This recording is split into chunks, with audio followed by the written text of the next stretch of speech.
Test, test, test. Hello, hello, hello. Check, check, check. Audio. Testing 1, 2. Test, test, test.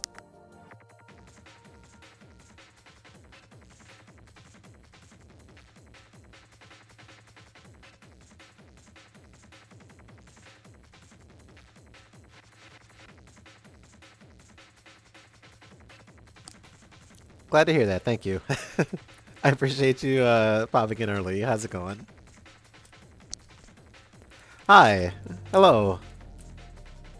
We'll get started in just a minute here. I want to give it just a momento. I'm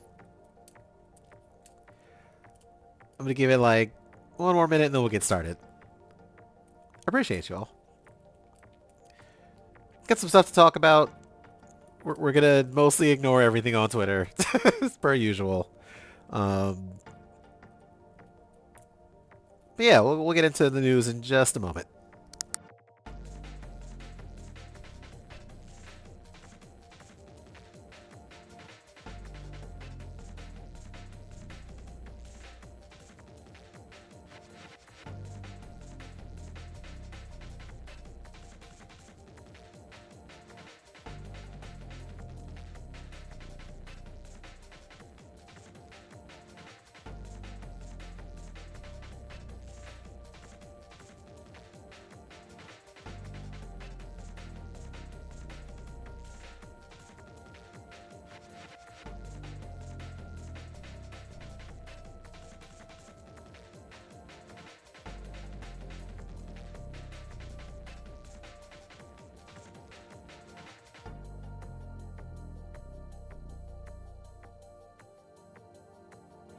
Okay, looks like we're all ready to go.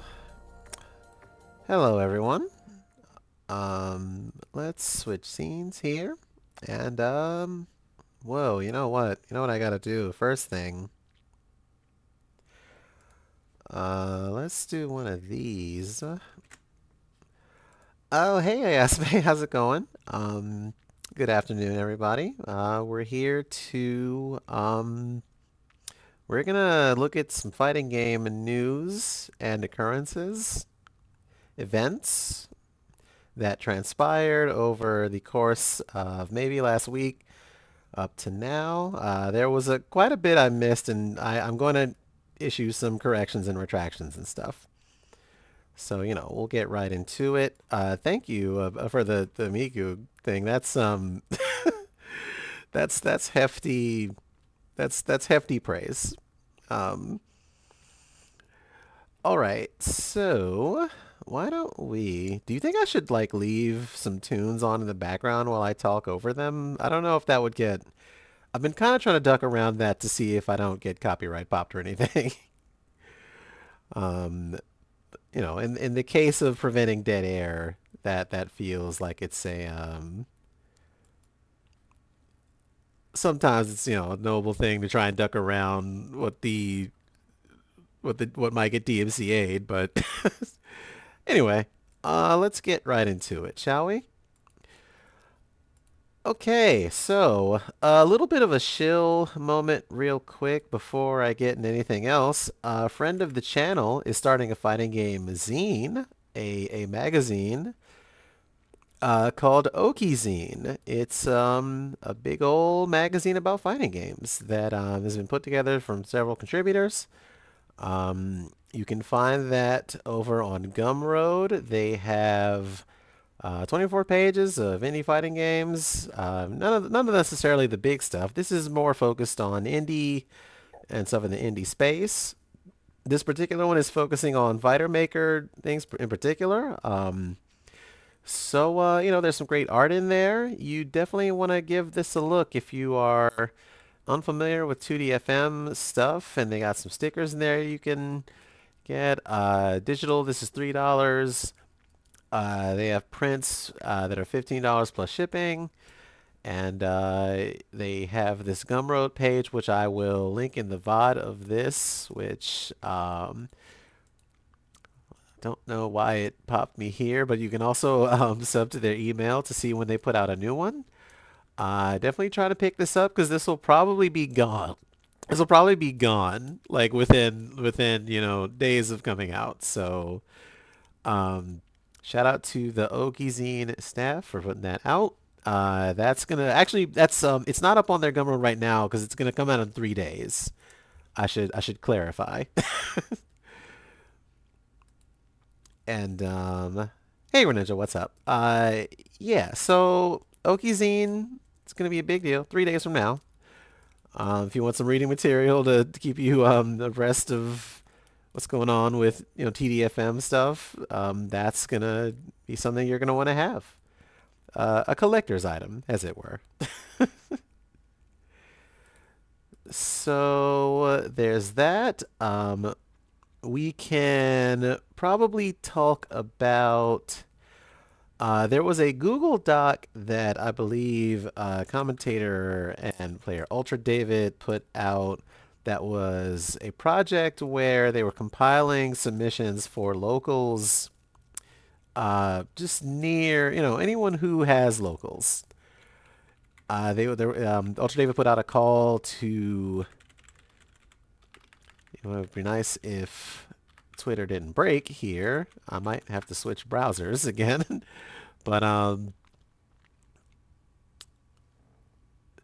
so there is a really big spreadsheet going on for a lot of locals. This is still being worked on.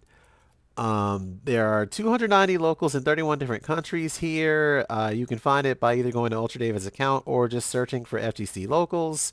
What I would kind of like to see from this, as it's a really big list of stuff, and they do sort like by column a lot of different games on the right hand side of this thing. What I would personally like to see is a lot of the more underplayed stuff kind of get some more representation here because you're always going to have, of course, your Smash stuff, Street Fighter 6, MK1, um, all of that. Strive is in here, obviously, Tekken, but not a lot of these say others. There's a few. There's a few sprinkled in there. There's some Sam Show in there, some KOF, which is nice to see. I couldn't actually find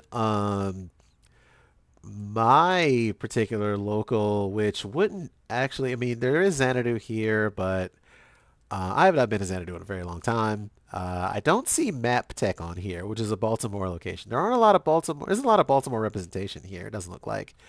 I could also only find one for DC, so there's some DMV representation to be, I think, had here. There is a ton of VA events. If you're anywhere in the VA area, there's a lot here for you. Although VA is a very big place, so um, oh no, Xanadu, Butler, Xanadu is actually in a racetrack. uh, the Xanadu venue is located, and I believe I don't want to misspeak, so let's actually look at it. It should be Laurel Park. It's a big like. Let me see what this picture looks like. I've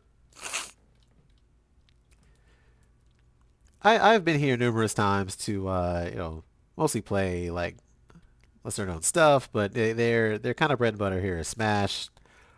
Um, they do have fighting game nights though, which are cool. But again, in my perspective, this is more about getting people to if you want to know where to go to bring your own console and bring your own stuff that maybe you are more interested in than the stuff that's already going to have a built-in audience. This is a good start. I do hope more contributors end up putting in events for this stuff, and I believe the Ultra David is probably still collecting submissions for this, so don't be afraid to reach out if you have a place you want to see featured on here. So moving on from that, let's talk a little bit about Mortal Kombat. I don't want to spend a ton of time on this, but King Hippo 42, friend of the channel, Tanner, wrote a pretty lengthy article about what's kind of going on with the NRS community and the state of that game. And I did talk a little bit about there was a kind of a screed written about whether or not people were taken to it in a way that was positive that Mr. Aquaman wrote on Twitter like last week. Um, some of that stuff gets shared in here, but this is kind of a really good um, elaboration here on what the disconnect is. Um, and this kind of goes back to the original MKX release. We will get to talking about Tekken in a little bit, but if you remember, 2015, Mortal Kombat X came around and had a pro league. Tekken 7 had like okay, so Tekken 7's console release was not until 2 years later in 2017, but Tekken 7 was in arcade. It had an arcade version, and it had people performing in it at events at that point. Like it was really early. Like I think Al, the guy who you may have seen in this past weekend's Tekken World Tour, he was there as well. Um, but this kind of goes from that point in 2015 all the way until now and talks about the way people have talked about these games in a really, increasingly pessimistic way. The stuff where, why you would want to incentivize coming offline versus online. It kind of gets into the way that COVID and stuff impacted that. This is kind of everything. Kind of, it addresses the way that discourse in these past couple of years has kind of become cyclical, which I really appreciate given that there was some really weird takes coming out of Tekken World Tour the past weekend, as well as coming out of the like Capcom qualifier stuff for US East. And you start to see this momentum shift where it can't ever be um, you can't laser focus on the thing where let's think of how to put this. Let me catch up with chat really quickly.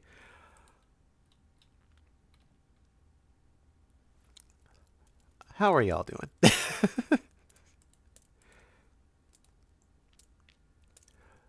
Okay, to finish that thought, there are some top players out there who really believe that the fault can't ever necessarily be with them. It has to be with the game. There is a lot of publisher stuff here that does come into play, but I think this is a really good article, and you should all check it out. Them's Fighting Words is usually a good source for better breakdowns of this kind of thing and for this kind of phenomenon. Um, what I will say is there was another tweet that I believe sort of encompassed how I felt about it. Not to, fall into the thing where, a lot of times people will go from ready-made opinions on this thing. Um, but here's the excerpt from it that I think is, I'll read this aloud. The only way to make heads or tails of it is you're not in the thick of it yourself is to follow a player or a creator that aggregates the results and can make it entertaining enough to be worth a follow. Being a casual fan of this stuff doesn't exist anymore. You're almost forced to be a follower and watch hours of content and understand it. And because of that necessary gravity that those players and creators take up, their particular, not always aligning with reality, discontent, in a system that mostly benefits them, becomes a de facto critique of the communities themselves. The perception of the competitive viability of games now rests in the clumsy, quick-to-tweet fingers of a privileged few, and it's not because anyone made it that way or even wants it that way. But sadly, once the expectation of the consumer becomes the somewhat clashing idea that big money is the most important, see, I've been saying that, yeah, that the problem is capitalism, But there almost must be a good sample size of online tournaments disconnected from that also matter, and the same people tend to dominate both, and only one kind of voice tends to get represented. And I feel that this is important because there's so much more out there than just the guy who believes that he needs to use these games as a cudgel, that it has to be all about him and how he's better than everyone. And one thing I like about Tekken, and it's interesting that one of the really bad takes I saw floating around there a bunch, that oh, Tekken is the last game where being better than people matters and such and such.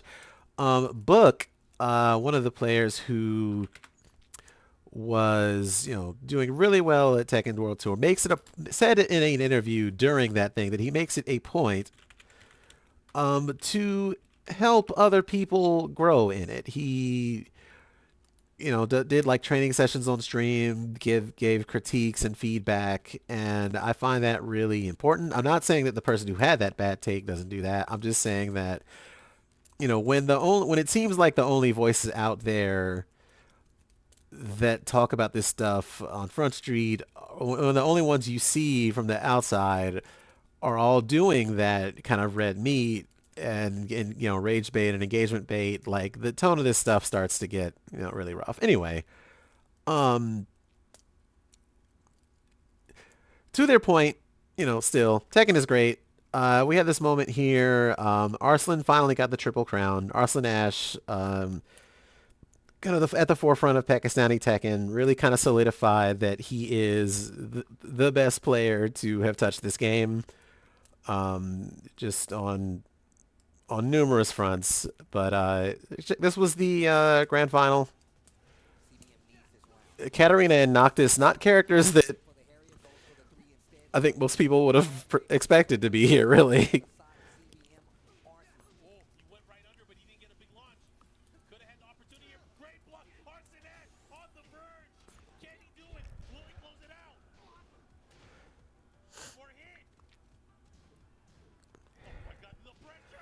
Just 1-4. Just 1-4, and he just stepped on his ankles.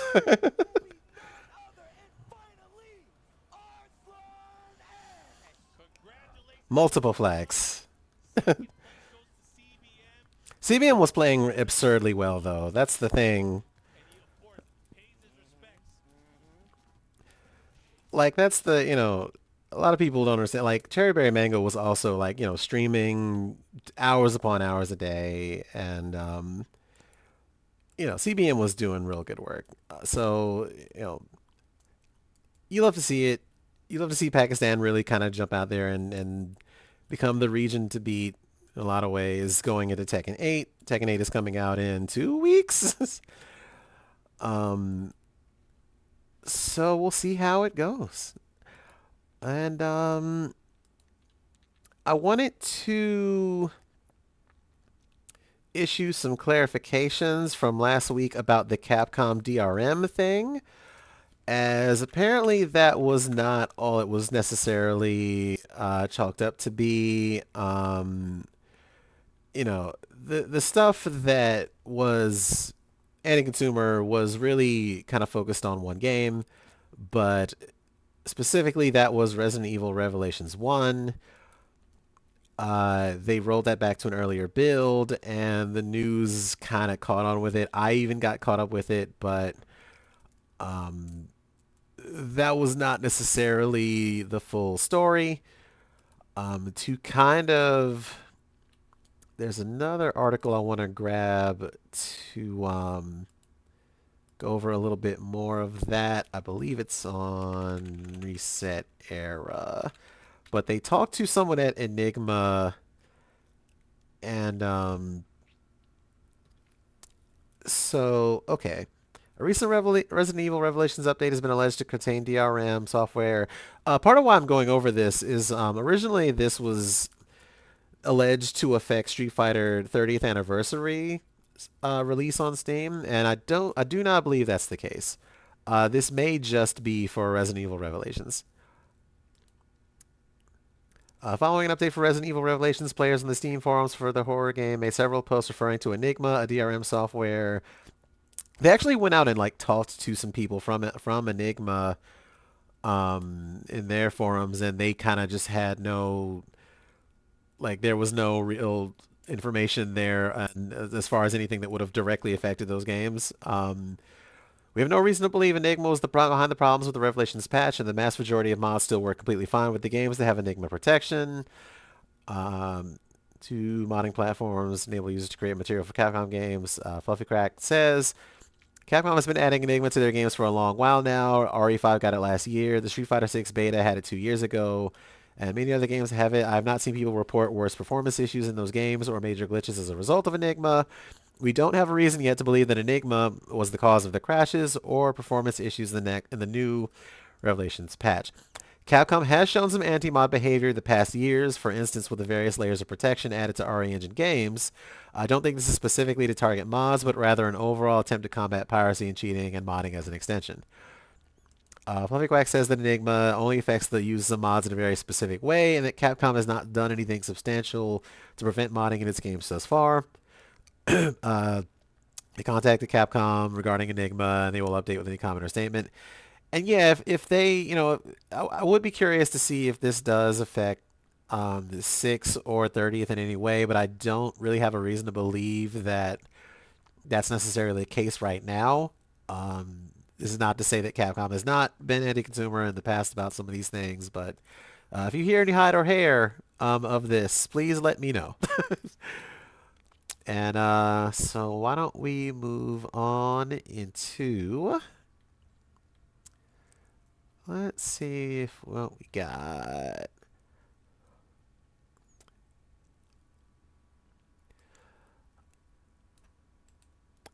So Tricky Eileen, semi-notorious, combo breaker, Virtual Fighter 5 champion, has been doing some training sessions, and been offering a lot of, discussion and feedback for, people getting into that game in a series called Tricky Training.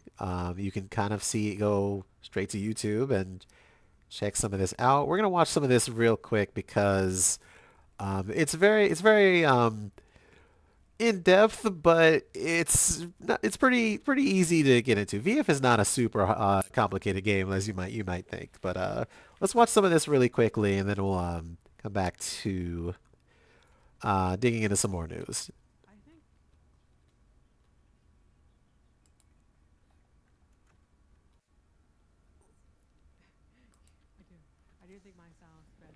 You have a feeling it'll show up in the new Monster Hunter? I mean, it's a possibility.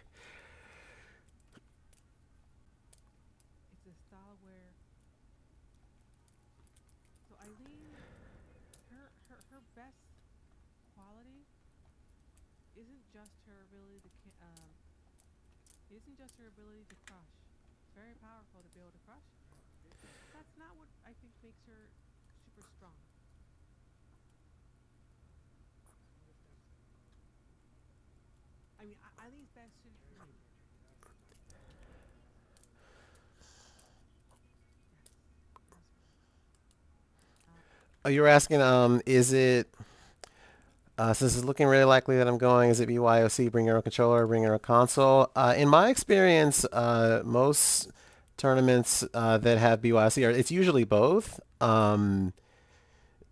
I cannot speak to the kind of space that they will offer as far as like power strips. I was actually going to bring a couple of my own power strips to be honest, but uh, typically with BYOC, yeah, it's usually you provide if you provide a monitor or a system or a console or arcade sticks that sort of thing. They have a designated space for all of that usually to accommodate that.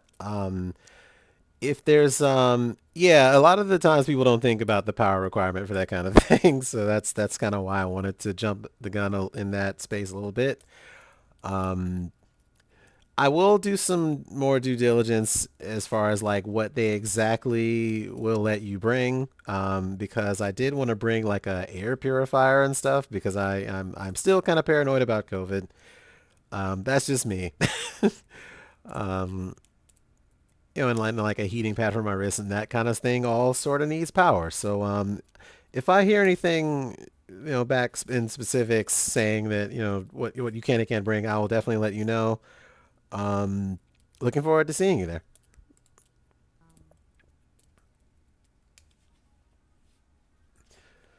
I'm gonna make a big sign too. To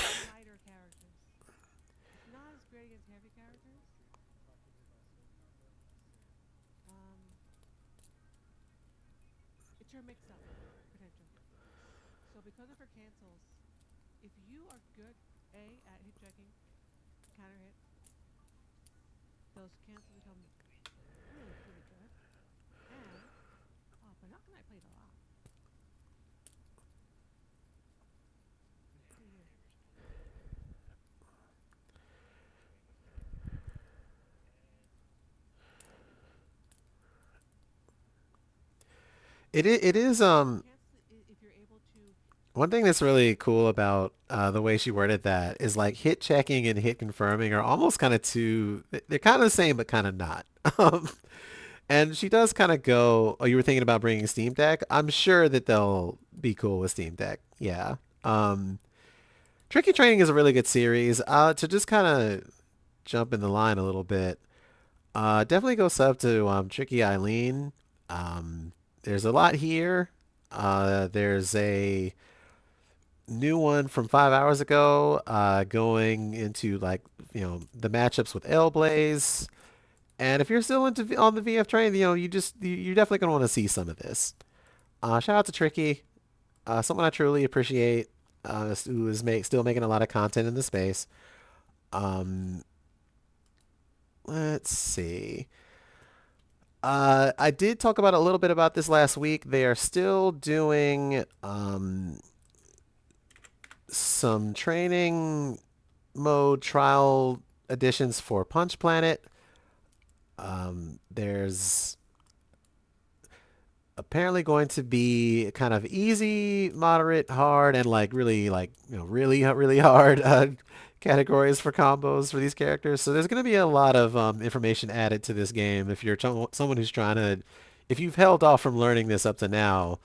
They're going to be adding a lot of content kind of specifically for you. That is they feel is like easier to do, more difficult. And the way you load this is really interesting. So it's kind of separated out by these categories.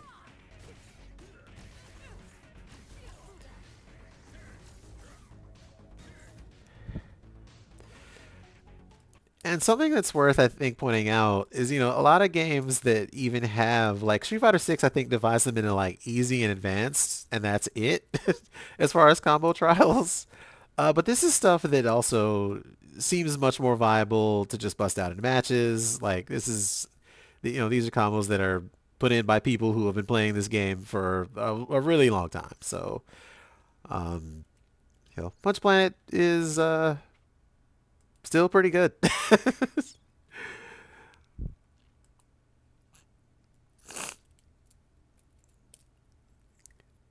Thankful Combo Rigger is good and cool with the mask mandate. Yes, that is absolutely true. And that was something I said really early on is that if they don't really make it a point to kind of stick with the mask mandate, then I might not go.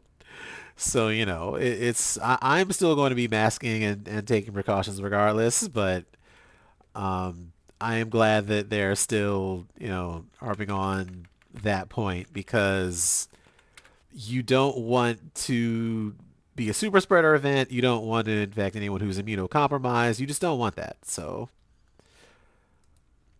I'm gonna check the a couple sites here to see if I missed anything, and then I'll go over the rest of the stuff in my notes here. Just a moment.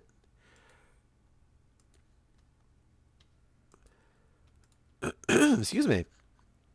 Oh yeah, Street Fighter 6 sold 3 million copies, by the way. So I think they had some commemorative art here to celebrate that. I blocked them. That's funny. I don't remember why I did that. It may have just been for that for those first couple of months. Here we go. That's some kind of graffiti styled art here to kind of commemorate that. Yeah, they had sold 3 mil, and that's a lot of people playing Street Fighter 6. So I guess.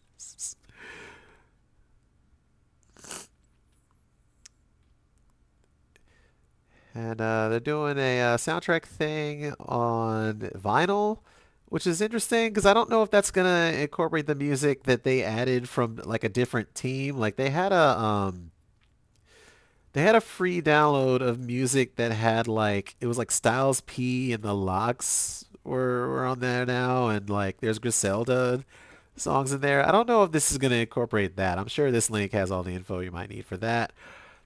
I know on the Tekken end of thing, they're putting that on Spotify in a few days. Like, I think we'll get the nitty gritty of that in just a sec. Let me go to this here. Let's open these two, and we'll see if we actually missed anything. Okay. Topanga 5v5. I forget who won that. I know that in the US East Capcom Cup thing, Knuckle Do qualified, and I think they have 2 spots left or something like that. Um, we do. Let's talk about Grand Blue for a second.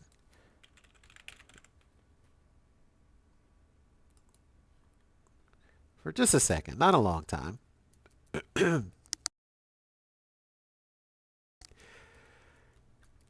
Yeah, Ubering and lifting is gonna kind of add on a little bit of some coin to it. So that's if you can avoid that.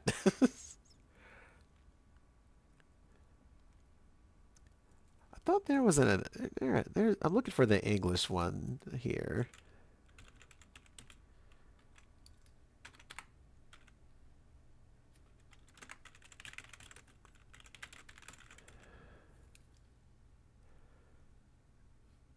Oh, that's it. So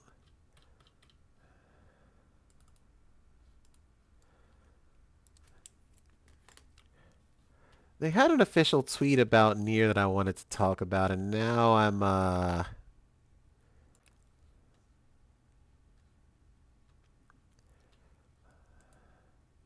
blanking on finding it.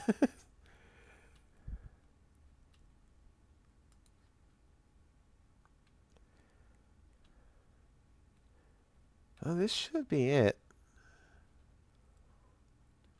Apologies for the hold up while I. Oh no, this is it. Okay, well, all right, we're here. So,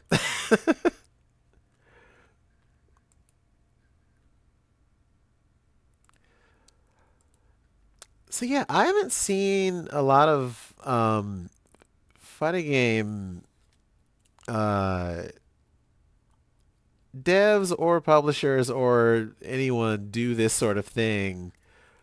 Um, and there's already posts here. This is from maybe 4 days ago. Um, so she knocks you down and does this and does that cross up. We watched a match where Gamera beat a really good Nier at that last Red Bull event where the minute that you start blocking this, Gamera just push blocked. Just did the guard cancel. And just pushed them and just yanked them off of you. Like that's not the solution to every problem. That's not an all-encompassing answer, obviously. And that is a lot of damage that she gets from that.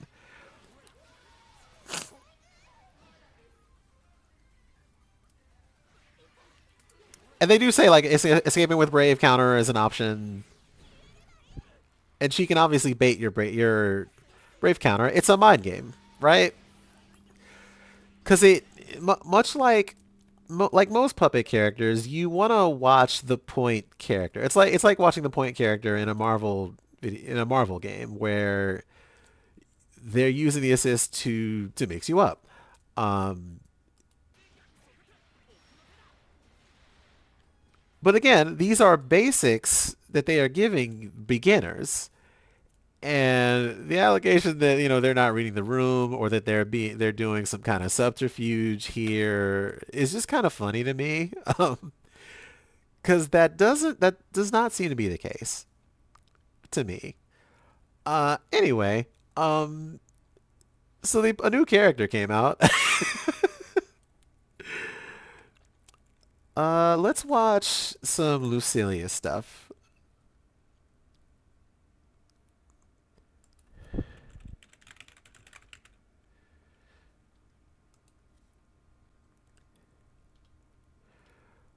Oh, where's the one that I watched already? Hang on a moment. I really hope that this doesn't. Let's see.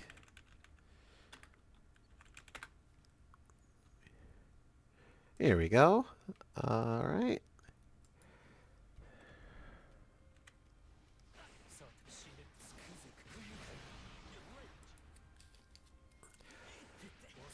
I will talk a little bit about King of Fighters in a moment, but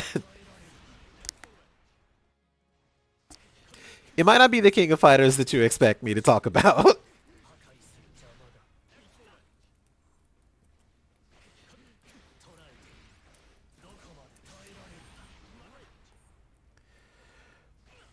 I really like this stage.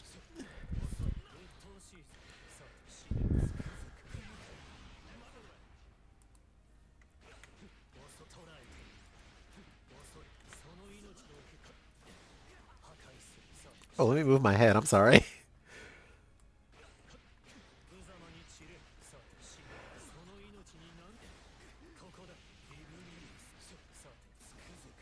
We're down here. We're down here. Now I'm out of the way. I hope so.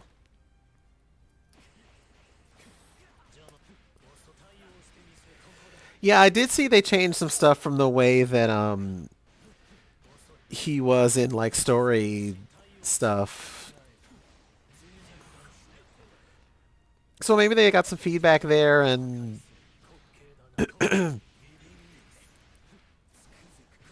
maybe they got some feedback there and decided, well, this is more in line with the vision we have for the character. Stuff is constantly changing in ongoing games.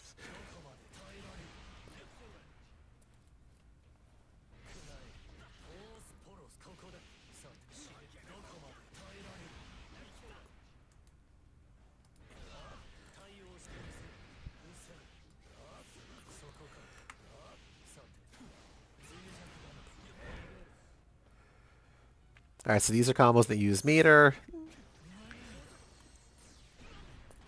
This is probably really gonna hurt because this is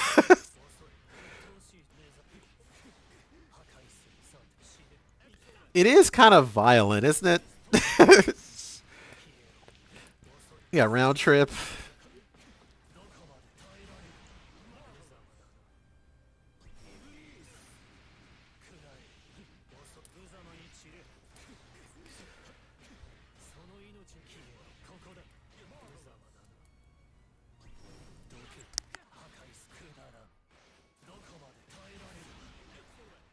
Uh-oh.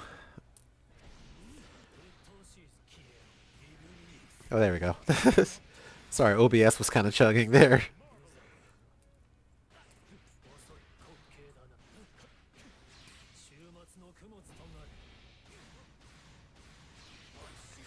Kablooey.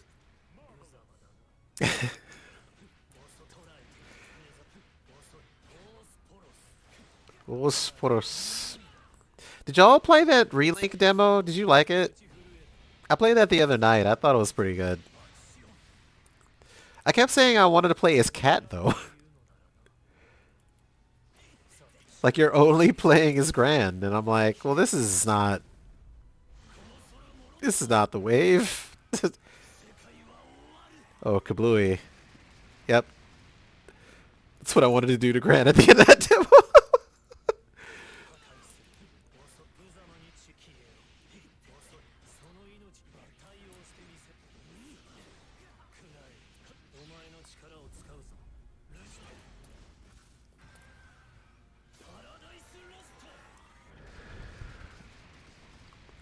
He truly does not need to do that to you. That is so much damage. Yeah, I think Lucilis looks pretty cool. that stuff hurts. I don't know that you'll see, all that kind of thing in a match, but I mean, it definitely looks cool. So we talked about Frosty Faustings a little bit on previous streams. I wanted to point out that is in a couple weeks from now. Let's talk about some streams that they are going to do from there. And Hagure updated with some streams. I believe Thursday is DOA, Fantasy Strike, JoJo, KI, Koihime, Inbon, and Them's Fighting Herds. Most of these will be on the UGS, Matchstick Melee, or Vampire Arcadia streams, I believe. There's a ton of games on here, a bunch of my favorites. So from the 25th through the 28th, if you got some free time, check these out. Definitely want to see some Asuka Limit over on that Sunday. Shout out to Sienna. I'm excited to see people in the U.S. run some Asuka. That's a game you don't see very often. Same with Advanced Variable Geo on Saturday. There's a lot going on here. Vortex Gallery at Frosty Fausting. It's going to be a good time. Let's see if I missed anything else. Oh yeah, there's an ad for an arcade stick I got in my recommendations the other day that I thought was really funny. So let's look at this. I don't know. Y'all are familiar with May flashes, right? I have not seen this stick with the big dial on it. I want to point out the D input thing on here because I just had someone the other day like ask me if I knew how to like the big Android. Okay, Android D input, which is like PS3 usually. Switch Apple. Then there's one that just says retro. That dial is baffling to me. Then they show you the it interesting when you Bluetooth it, it connects as an Xbox wireless controller, which is I think when you connect to like someone's Parsec, it registers everything as X input. But Bluetoothing with this just what's the other side say? It says the other side is like half Sony. It's like PS5, PS4, PS3 retro. I don't know what they mean by retro.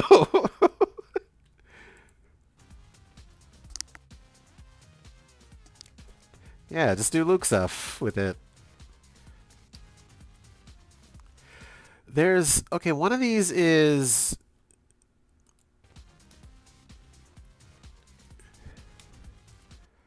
USB 3.0, and I guess that other one is just for the receiver. Oh, for 2.5. Oh, okay. This is such an interesting device to me. I don't know what these stock parts. I think these stock parts are Mayflash parts. I don't think this is like Sanwa stuff proper. Um, you can wire it, which is cool. I'm sure a bunch of people will end up modding these. So yeah, there's an F700. Weird ad for me to get here. I'm not. This is not an ad for this stream or anything. I don't know. There's some other ones of these. There's one specifically for just PS5s. Mayflash is still doing it. They're still out here. I'm switching into retro mode. um, why don't we watch a little bit of oh yeah, they have a whiskey, a Guilty Gear whiskey. I don't know if y'all saw this. Let me translate this real quick.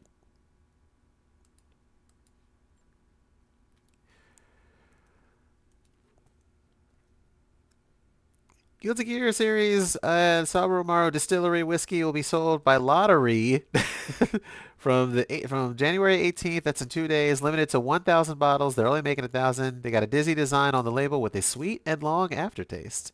It's a blended malt dizzy version.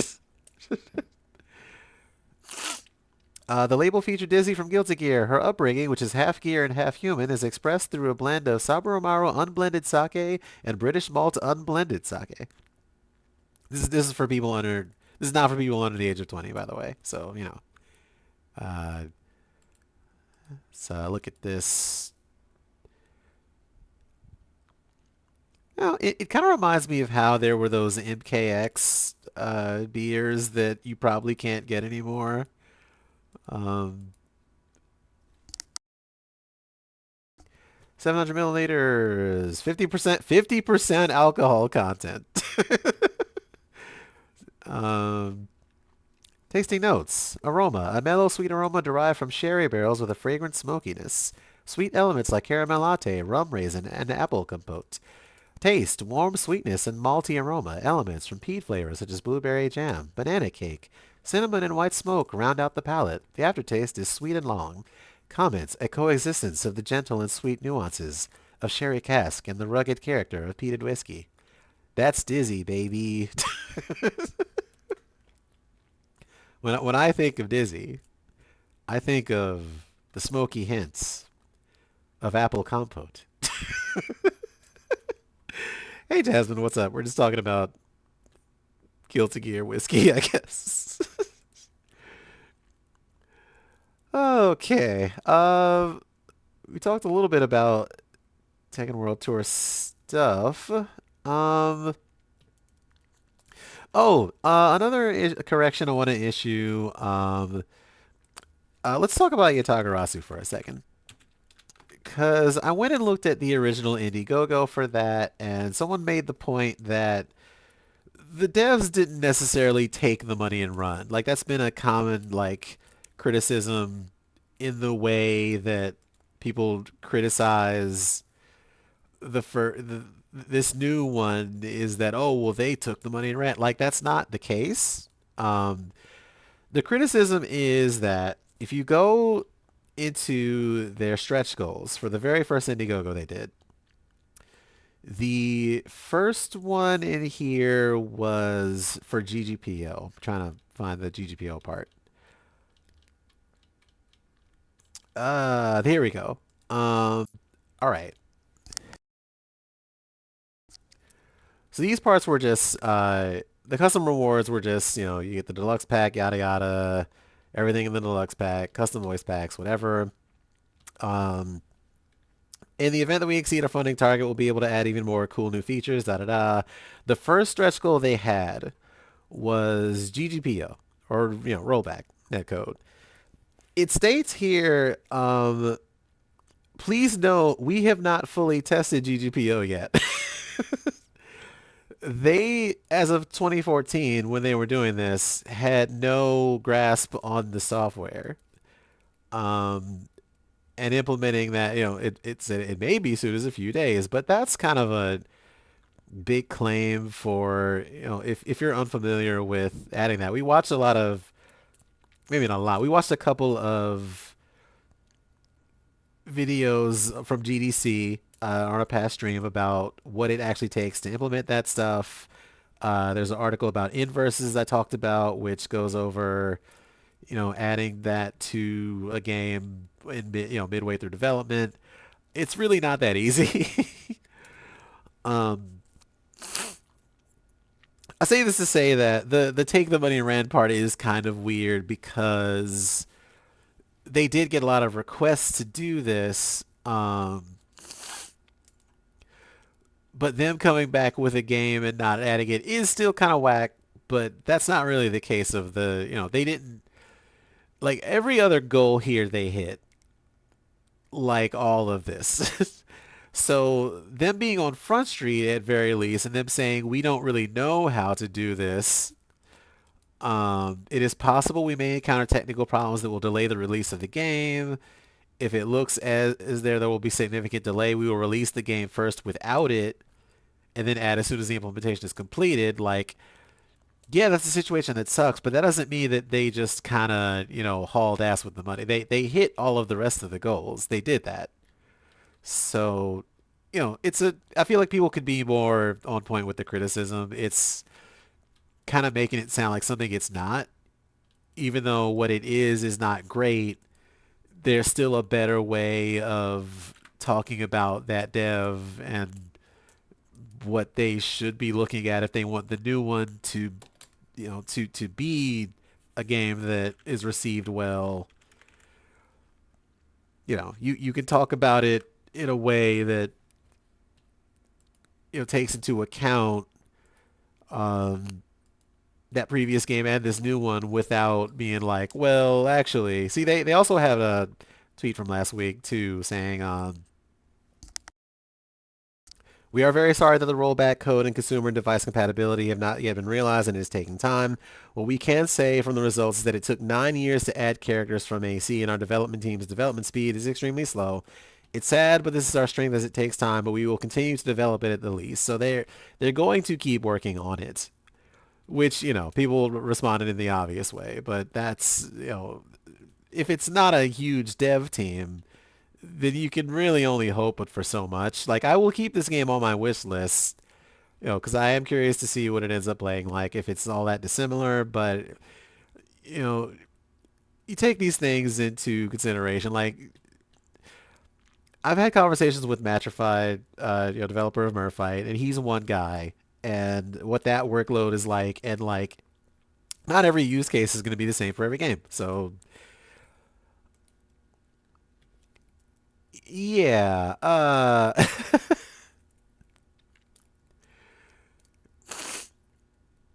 they could, it could have just been a case of when I figure it out, but like, I don't know what that workflow is like. Like, I don't know what Ubisono and that dev team's like demands are. I just don't know. I can assume, but anyway, let's move on because we kind of already talked about this stuff last week. So, let's watch some. I believe this is the opening of Tekken 8 that they posted over the weekend. They showed Eddie, they showed Zafina, I believe they showed Elisa, but I think this is the opening movie. Yeah, let's watch the opening real quick. They smartly put Reina in the thumbnail.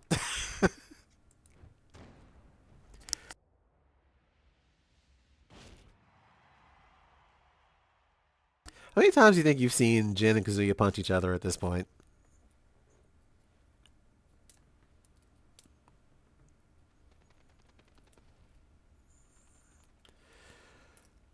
Burb. Jin butt.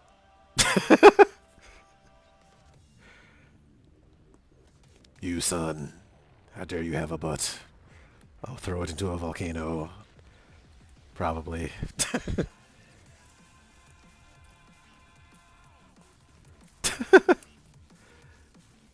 Zaddy.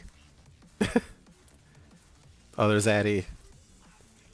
Army of Zaddy led by Mother. She is mothering. Yeah. Choking this guy in particular.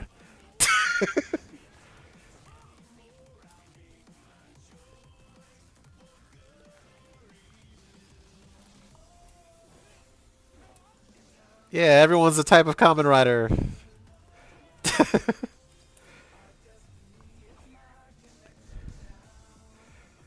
Oh, Coffee Queen, I liked you so much before I knew you were like a Corpo G Corp stand. Dag nabbit.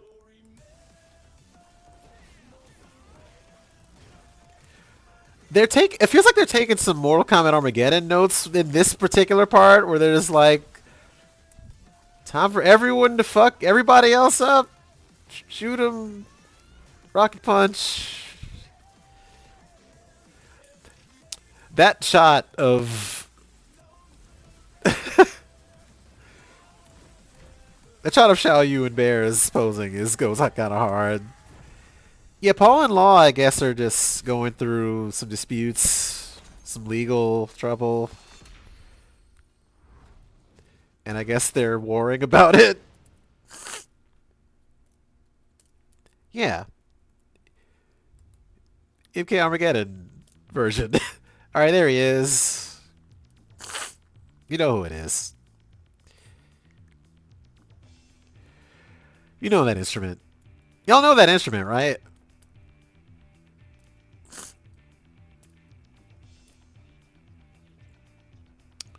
The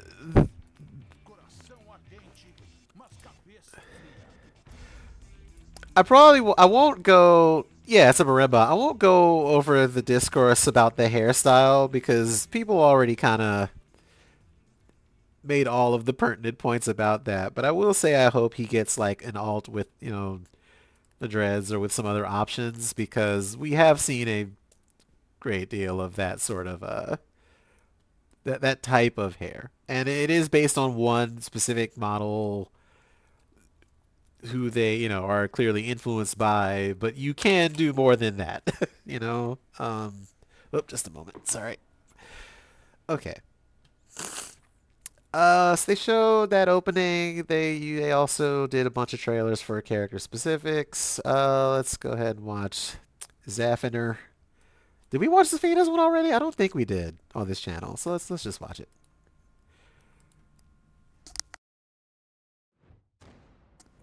I like Zafina though. I tried to play her back in like six, and I was not having a great time. And then she kind of just got a lot more fun over time, and then Arslan busted her out, and everyone went, "Oh, actually, she's ridiculous now."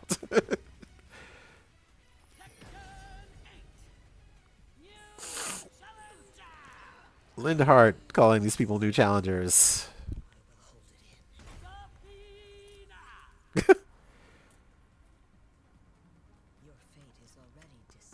Me looking at my crystal ball, asking who asked.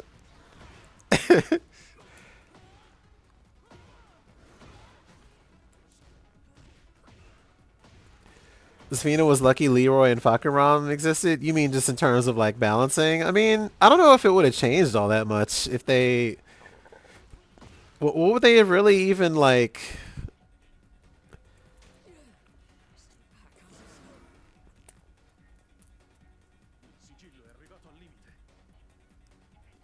These two are going to be a thing. I feel like I posted something to the extent I was like maybe they do something where Azazel gets out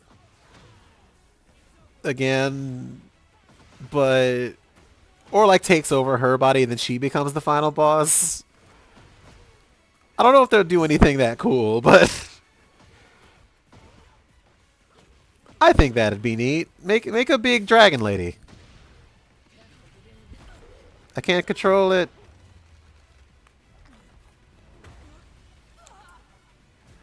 Squish him.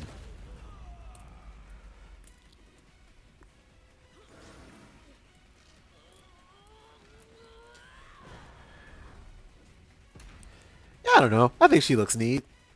Um,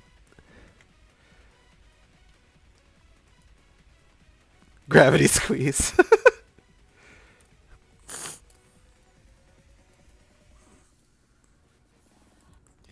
Yeah, I guess they wouldn't. I don't know. Um, with her not speaking that, maybe that's something where they don't want to. I don't know if y'all remember what happened with like Cocteau Chojin back in the day. I don't know if they don't want something like that to be the case, but where they have to like yank something because it's disrespectful or insensitive. Um, who knows? It could be any number of things, but I would be nice. I don't think she would speak like Farsi or something. I mean, that would probably be the wrong region. Anyway, it'd be cool, but what's especially I'll talk about that in a second.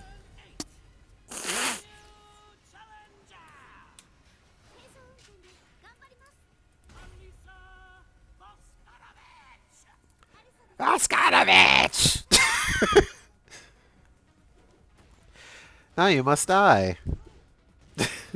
Kick him.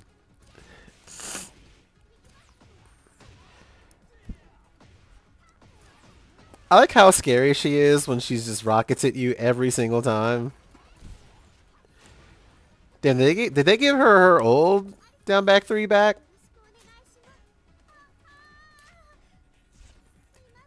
What if he just crushed it?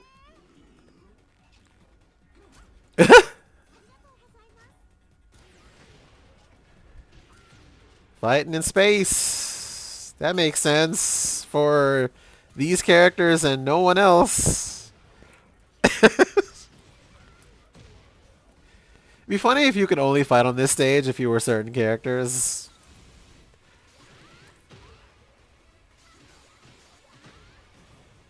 They're gonna add DBFZ characters. This is the canary in the coal mine. My uncle works at Bamco.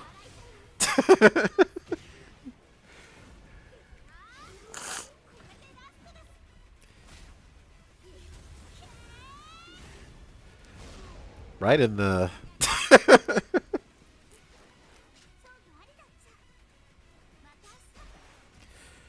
Alyssa out.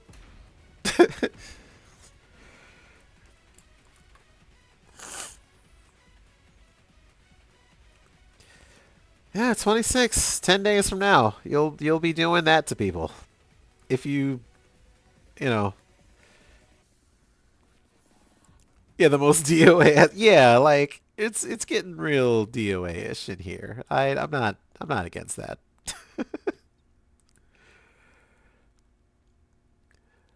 Um, I feel like it would only be fair here. You know, people don't like them arena fighters, but I'm doing the news here.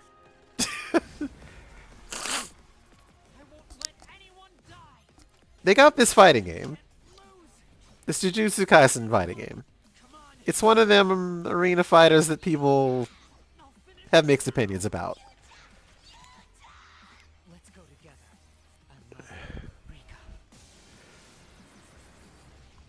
I mean, I don't know. That dude just got obliterated.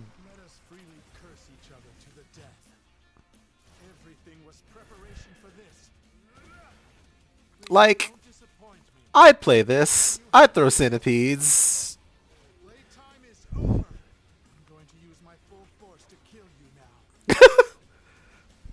I'm going to use my full force to kill you. Is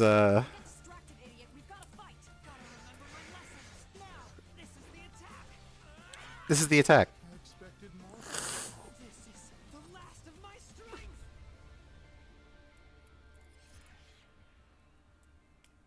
I forget the original name of this thing, but this comes out, in February.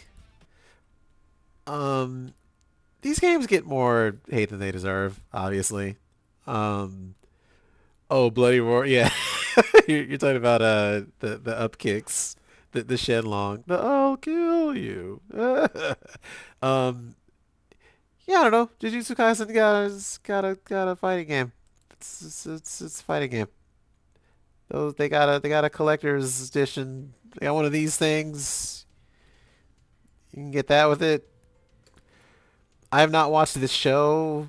I think that the animators are probably not treated the way they should be. But that's a game. It's a game that's coming out. We do the news around here. All right.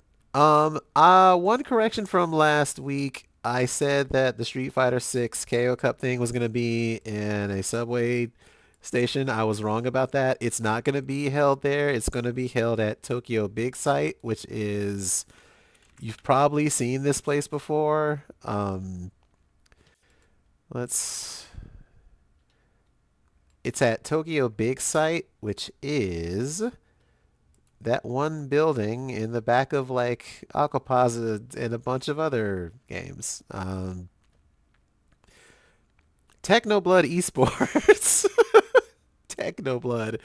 We'll hold the offline esports tournament, KO Cup Street Fighter 6, January 27th.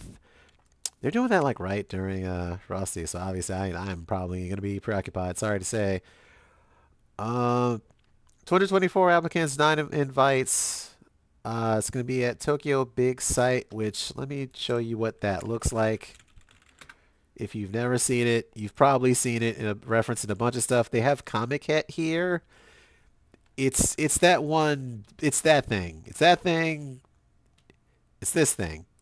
This thing with the cool pyramids upside down on it. This thing.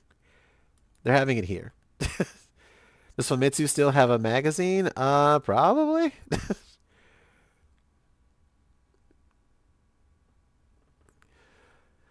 Yeah, it does make sense that, Jujutsu Kaisen is a 2v2 game. Yeah, I mean, uh, they could probably do like, I mean, you could probably do like, mixed teams or something. Yeah, this has been referenced in a bunch of fighting game stages. If you have never seen this, like they have Comic Het here, which usually gets like thousands of people. Tokyo Big Side is kind of a notorious place. um, that's the end of that story. uh, I talked a bit about them reaching out to Enigma for the Capcom DRM thing. We did clarify that. Um, oh yeah, let me show y'all 10 Mog real quick. Shout out to friend of the channel, That Punk. They have been doing a regular 10 minutes of gameplay thing. They are doing another one this coming Friday where they get into Flash fighting games. If you have played a fighting game on Flash, you are aware that Shockwave Flash is no longer kind of distributed. But if you want to see some of the real oddities that used to come out of this thing, character. Let's see what else we got. Let's see if we can spot any other archetypes real quick. Amano? I don't know. Dan McNeely. McNeely. It's Dan McNeely. Muscle shirt terrorist cop. Dummy. Dummy. It's Dummy Dan. Yo, dummy Dan. It's him. Dummy. He's fighting Buzz Lightyear. Yo, Wait a minute. Did you see how that hit, by the way? Hold on a second. But Dan McNeely. Yo, And infinite and beyond. Oh my god. so that's what's going on there in the Yeah, the Cartoon Network one is kind of notorious because a bunch of people loved that thing when that show was still airing. The Teen Titan one, right? Um that's yeah. Yeah, it's this is a fighting game.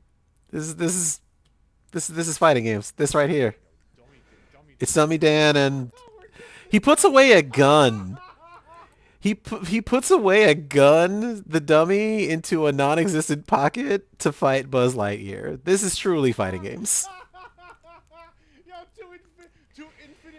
I can't wait. That's gonna be Friday. Check out that punk tweets. They got a bunch of stuff on their YouTube already, or you can look up 10 minutes of gameplay and you'll find it. So that's good stuff. That's quality, some quality material right there. Buzz Death Year.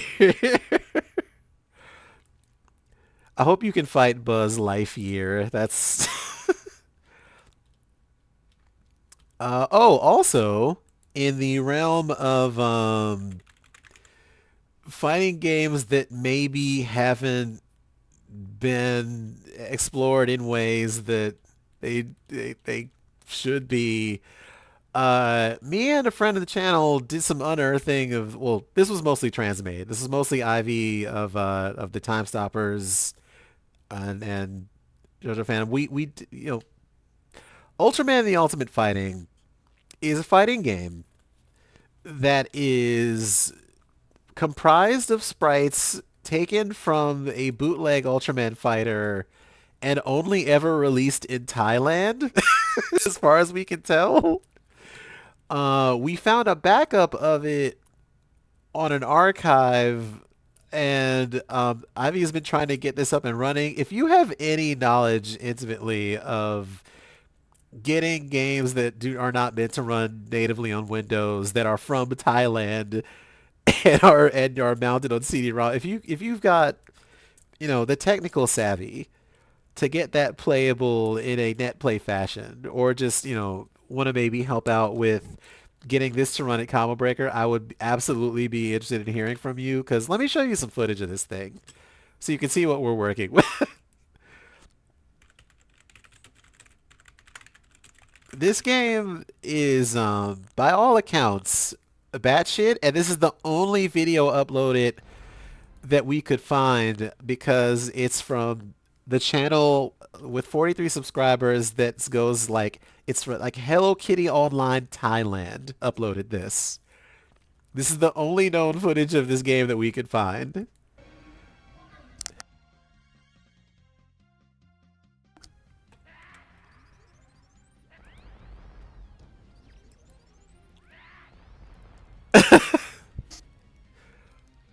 This game, we must play this at Combo Breaker.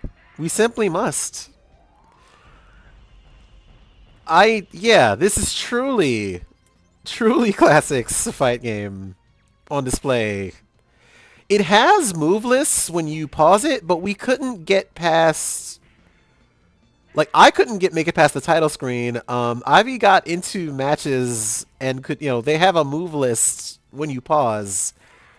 I couldn't get controls to set. Ivy got a little further than I did. We really need more of the Kuso oriented and minded players to maybe take a look at this. Um, if you've ever played this, I would absolutely love to hear from you because this game seems batshit.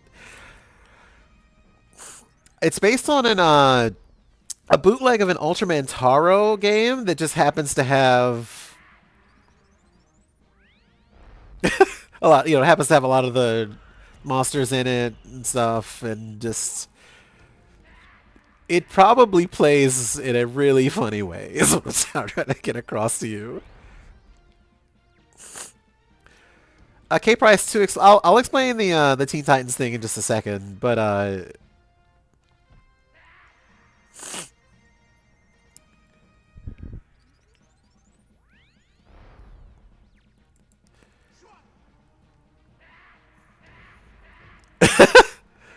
wah!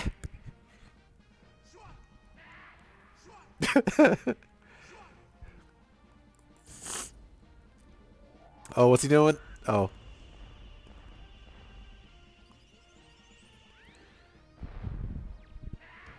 I like how you take zero chip from that.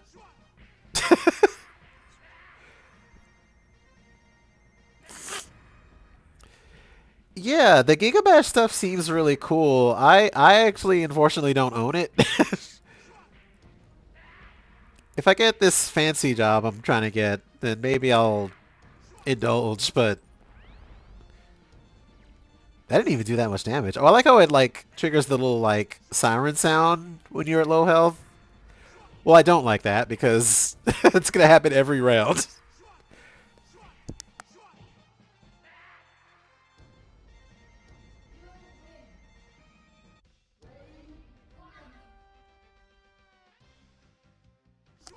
Oh, like it's got the theme song.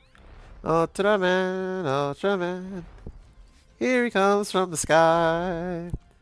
Block this mix, block this mix. You didn't, you're gonna die. Sitting in this corner, gotta hold this overhead.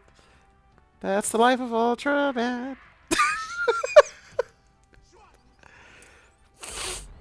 Yeah, there's a lot of, the way you can make it Godzilla and Ultraman. Like, Gigabash seems really fun. Also looking forward to the Save the Earth Melee stuff, but maybe we'll get into that on a future stream. Um, But I need to know more about this thing. I'm perplexed. Just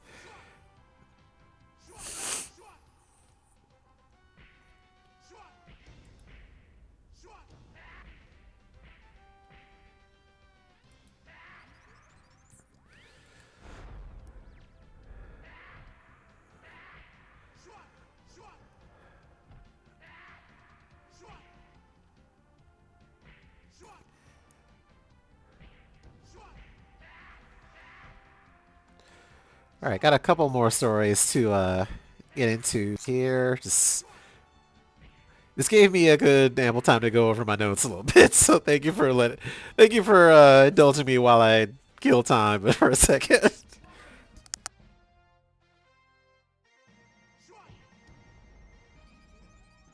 And again, shout out to Ivy at Transmade for this find. This was an incredible thing to go through live. Just trying to get this thing running.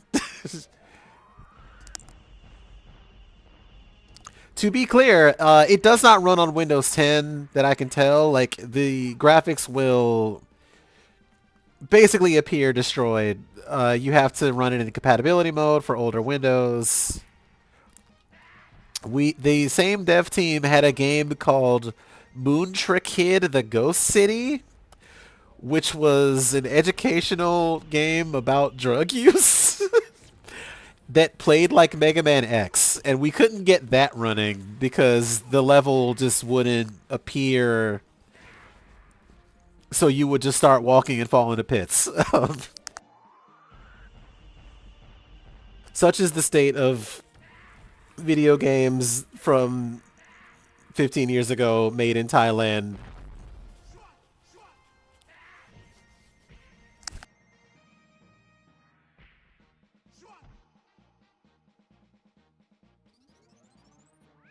Oh, blowing my nose here. Sorry. Okay.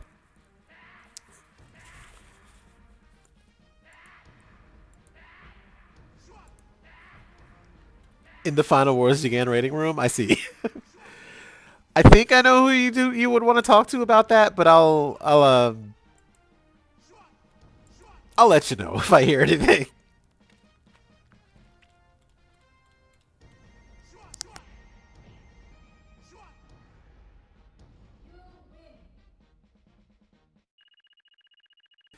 There's your score. So, Ultraman: The Ultimate Fighting. That game is real weird, and we haven't figured out how to get it running in the optimal way. A friend of the channel, Leafwork, suggested trying it with DX Windows, which would hopefully get it windowed. But then there's the idea of like, would you need to run that through Parsec? How would you do it? So we'll take a more look at that, more looks at that, as we maybe get some more people to look at it and figure out how to actually make it work properly. Okay. Goiken Muyo Anarchy in the Nippon. This is a game that you can only play on, I want to say, the. Okay. Anarchy in the Nippon. I always get this wrong. Anarchy in the Nippon is the Saturn version, not to be confused with the sequel, which is on PS1. This game was made by a lot of VF fans. Like Bun Bun Maru is in that game. Um, and yeah, like this article points out, you really have to be kind of a VF nut to recognize that. But Saturn exclusive, a VTuber slash fighting game content creator who goes by Tawarazawa Elf was recently nice enough to put together this combo video featuring some absurdities. So check this out real quick.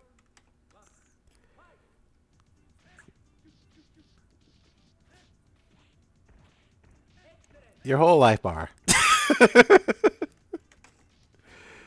All of it.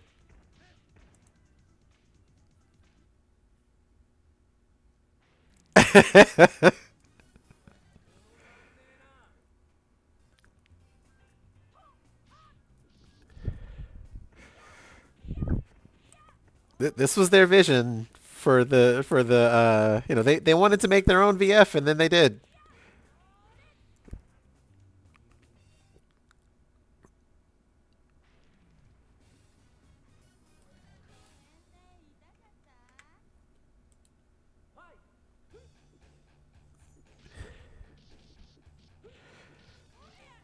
Ouch.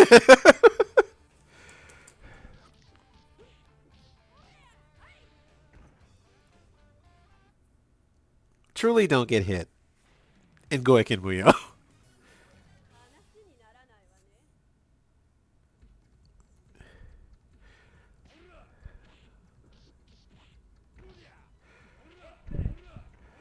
I had a video from way back of this guy just kind of looping a certain stun until death, but I don't think it was really real. But that combo is very real. They do all kind of have bad show vibes, so I do see the Yu Yu Hakusho comparison. I guess this guy's the principal. He's gonna show all these delinquents what's up. He's also kind of the joke character, I suppose.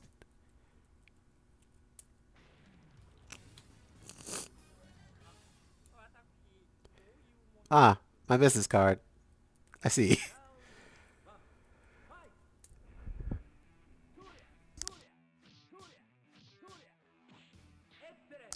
Oof. Hang on, what's up?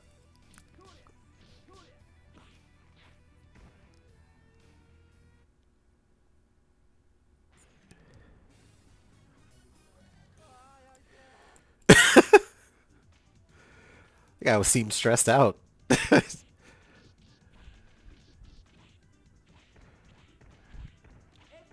I want to know why you can just kick them on the ground 3 times like that and they can't tech roll. Like, there's something going on with the the gravity here. Oh yeah, if you have any news in the chat, feel free to share. I'm just catching up on some things here and there that I missed. But yeah, let me know what's up. Um, let's see. We talked about this, and I want to work back a little bit. I don't know if y'all saw that Sakurai, um, creator of Smash Brothers, Masahiro Sakurai, is not updating his channel on YouTube anymore after this year.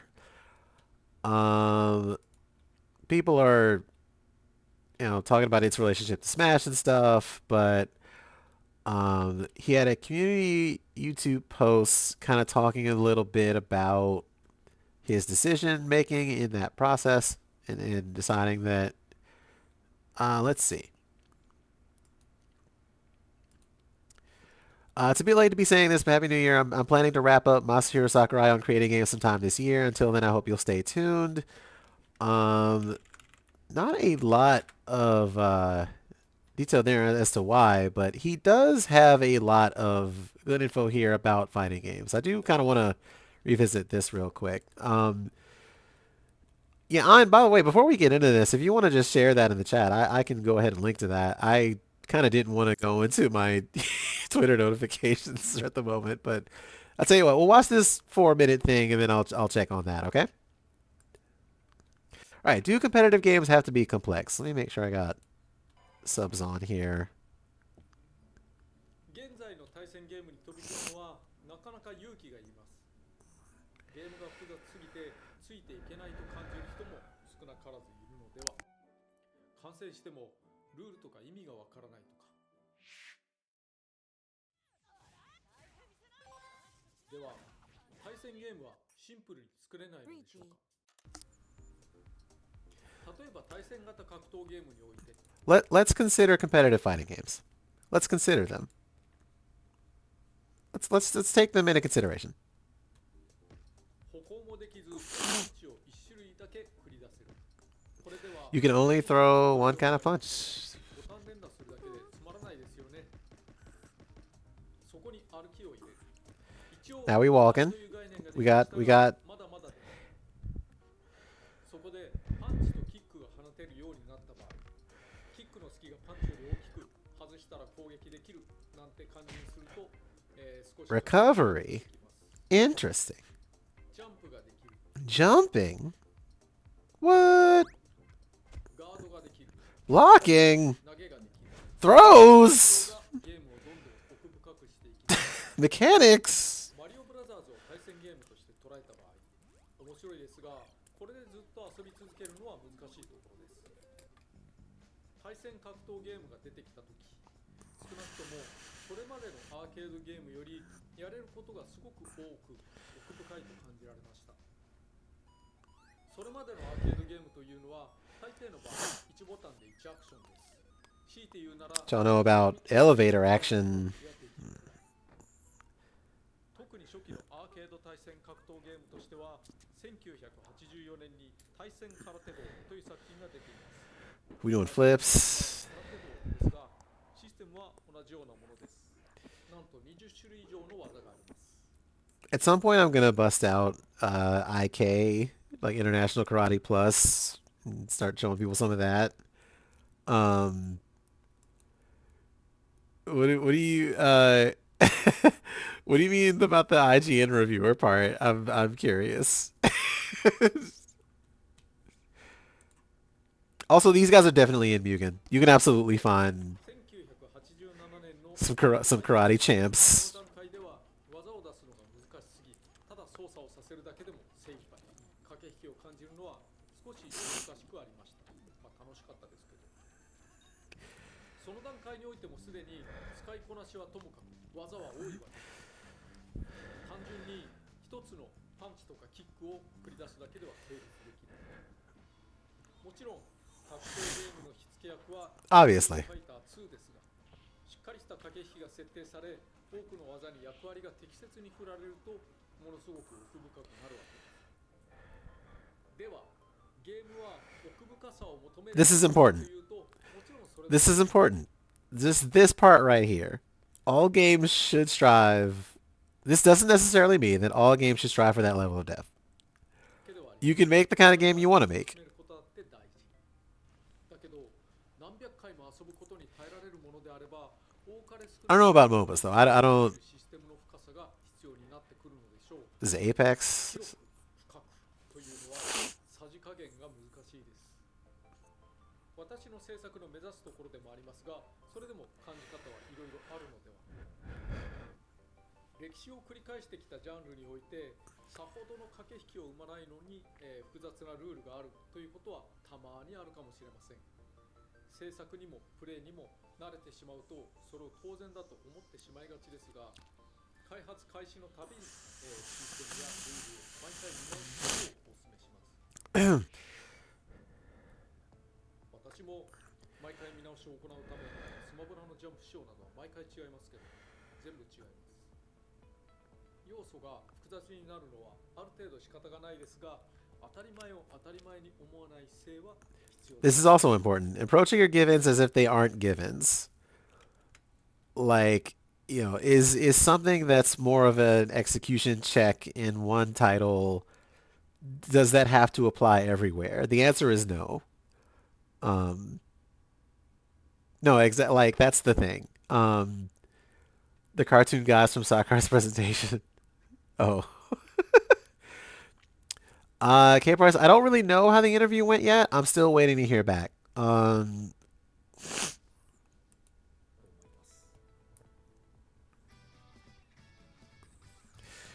So that's it's not super knee deep or in the weeds, but I think this is still a very valuable channel, and obviously 500,000 people agree. But um, there's a lot here that kind of goes over some people's head. I think in terms of talking about fighting games.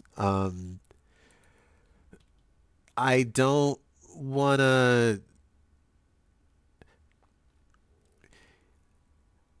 like him talking here about the possibility of him making another Smash. He says it's fair to assume there will be another one, and that he can't imagine anyone else making it. He also says that he's semi-retired. So who, I don't know.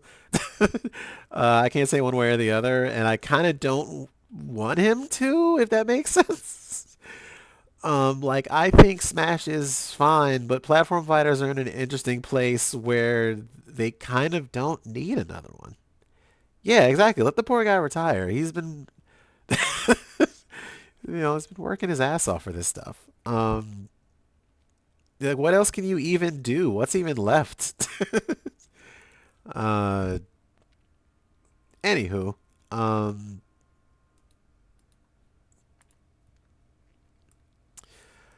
We talked about that. Tekken 8 is out in 2 weeks. Is there any uni stuff we missed?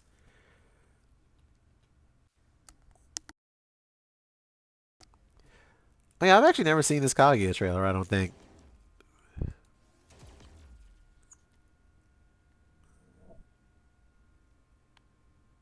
今宵私の受けた使命は単独での深淵への接近、そして深淵の付近より今宵の標的となる人物英語の狙撃。まったく上も気軽に無茶を言ってくれるものですね。私の名はかぐやリヒトクライスのイグゼクターかぐやと申します。はい、おいたはそこまでにしてくださいませ。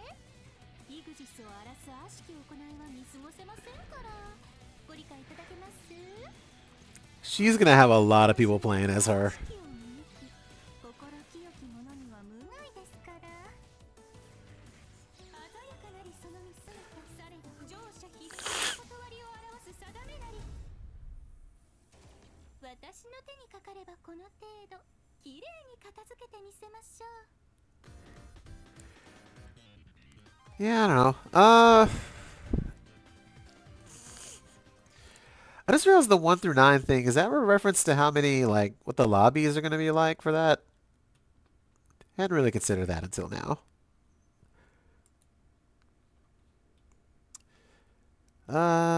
So what else did we miss? Molly Percocet. Ara Ara Anonym. I like that. I like that a lot. Oh yeah. Y'all did y'all see the Marissa motion actor kicking Ada and them in the chest? That was really funny. Let me find that.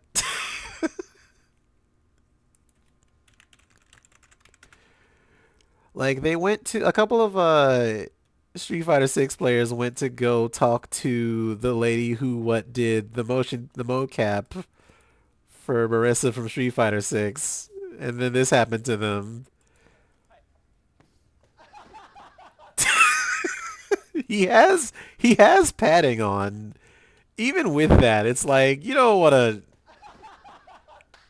like look. Sometimes gamers just you gotta recognize when you're not built a certain way. Just that's all I'm saying. Here's some of the full video. We won't spend too long on this. I just thought this was you know, uh, where's my subtitles? Give me better subs for this, please.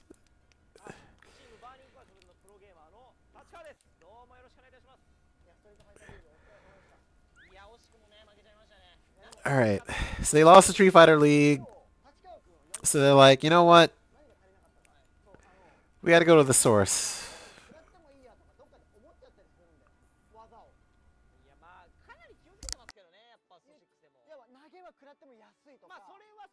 Throws are cheap.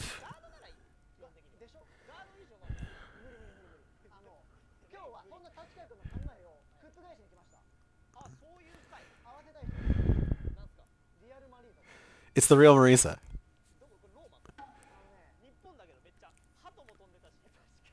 Like, we're in Japan. What do you mean? She's in Rome. What are you talking about?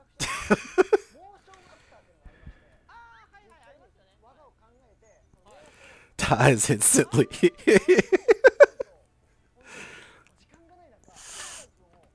If a woman kicked me in my chest, I probably earned it, but also would probably die instantly.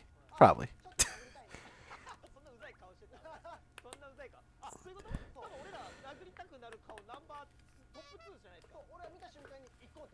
We skip ahead a little bit because I think this is just them talking about Street Fighter 6 League or Street Fighter League for a bit.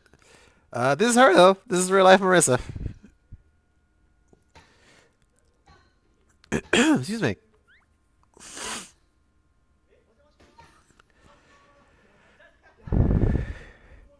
Yeah, bye.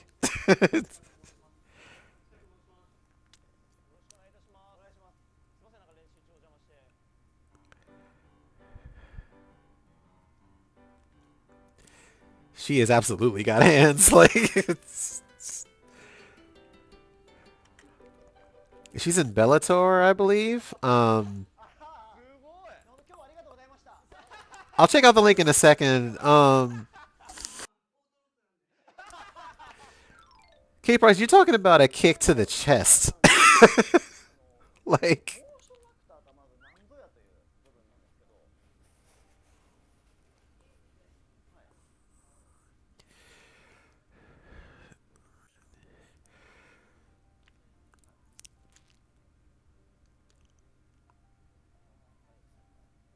I like stuff like this that kind of gets into, the stuff that you don't see. Like, they should have put her, they should have included, I think, them talking to her in that game in some way, in some documentary fashion. That would have been a cool extra to have. Like, it recently came out that what's the wrestler's name that did the original King stuff? They call him Murder Grandpa. Someone help me out in chat, please.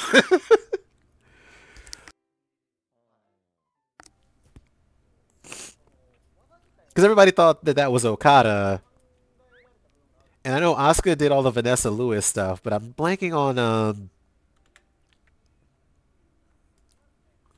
Minoru. Yes, Minoru Suzuki. Thank you. Yeah, he innovated a lot of the mocap stuff that they did for King in those first couple of Tekkens, and like gave them ideas for stuff. Like that's a cool symbiotic relationship between the actors and the games that you kind of don't get a lot anymore. Especially since like Mortal Kombat, they don't tell you a lot of who those face models are up front or who's doing those martial arts for them to capture, and they're not digitized now, so you don't just know who it is.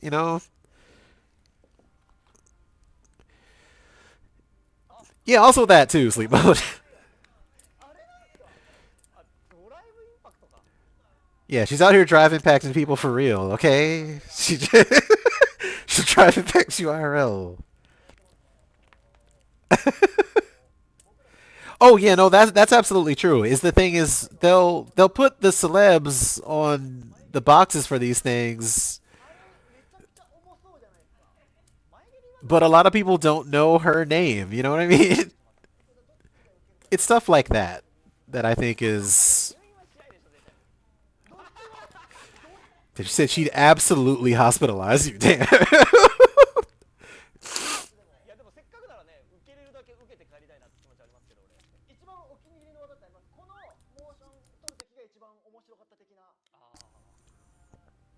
Which one was the most fun to do? Please say Gladius. Oh, yeah, actually. Oh, thank you, Amy. I appreciate that. That is maybe the most MMA move she has. The where are you going?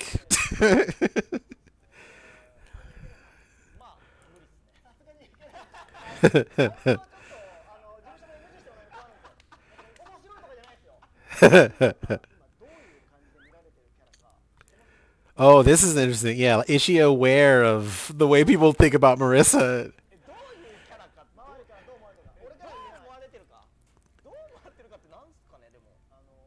People. All right, be careful how you put this.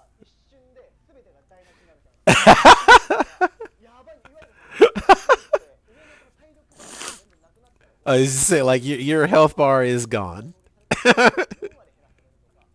Are you aware that your character does insane damage?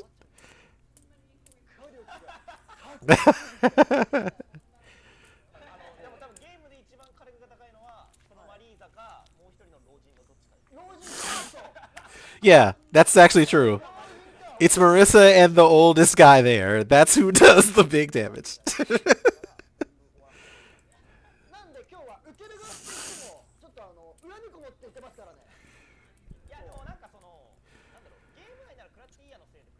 But pad creation shouldn't. Well, you know what? I could get into a rant here about Jeffrey too, but yeah, Marissa and the accountant. That's who hurts the worst. All right, here we go.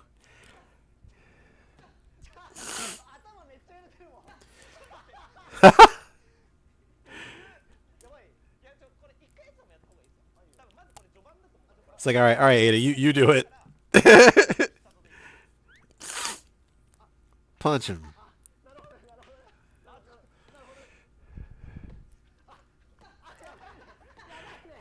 Yeah. More punches. Your arm.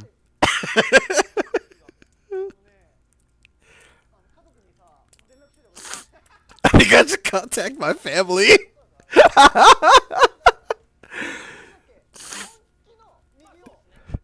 I guess if I guess Gladius is one of those moves where it's like, notify my next of kin, please. I've been Gladius. I've been Gladiused.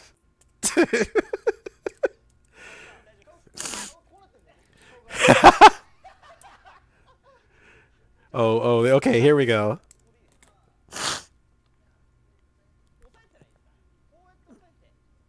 Oh, please don't. Oh no, your organs. Sir. Sir, you're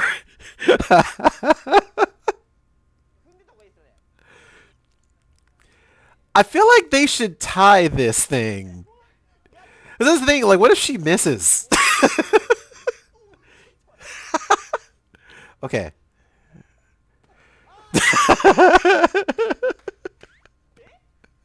Don't get step kicked. It just this is why you sidestep.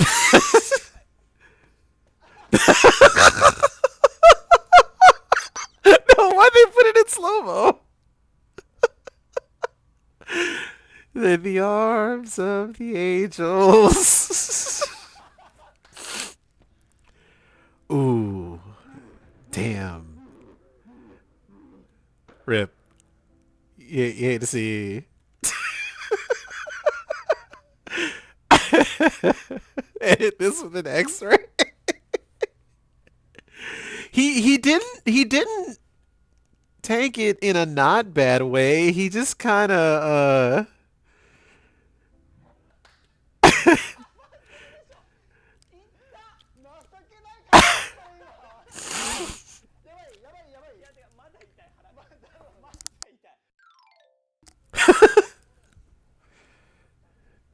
oh, Superman punch.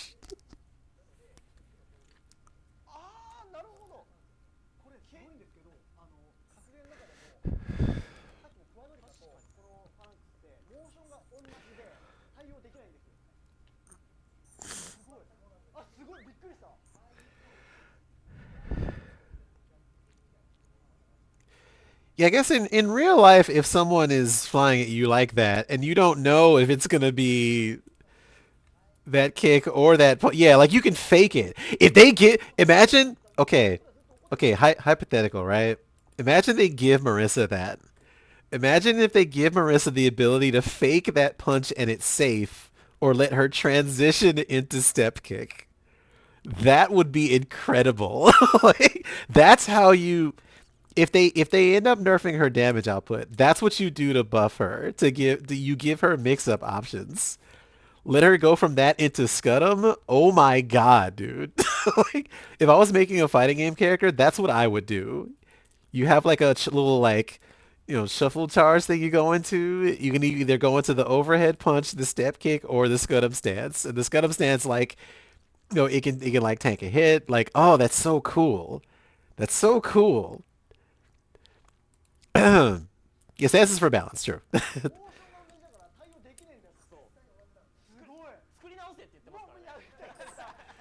They should do that. Like that's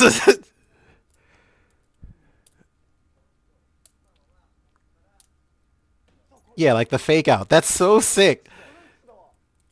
Phalanx, yeah, that's what it's called, phalanx. Imagine her with a fake phalanx though.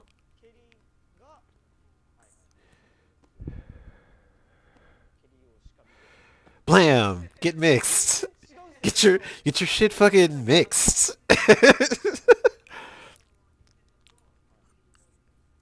Yeah, that's what I'm saying. Like, cause she can't cancel into Scudam. That's one of my problems with Marissa right now. Is like a lot of times you can just clip Marissa's legs. Scudam is so vulnerable to it. It's like Why wouldn't you give her like an option that goes over lows, like that isn't phalanx really?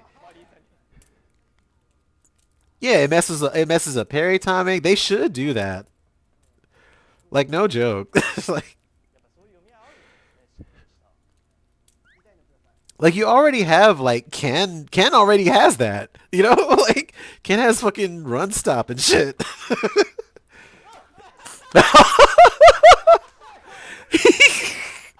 He actually got mixed there. That was crazy. Ah, it was coming right for me.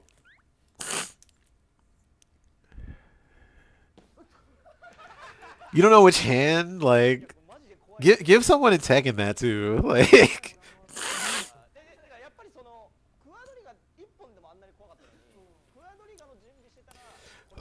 oh yeah, because Quadriga.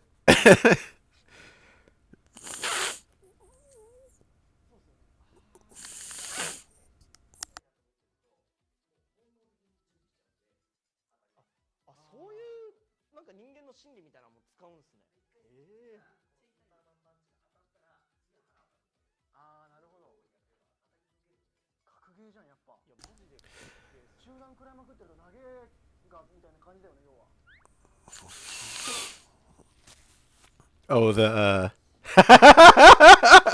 Oh, oh, oh, I feel like I got hit there. That was. She said. She said. She said, "Watch this. Watch this. Ooh, ooh, ooh."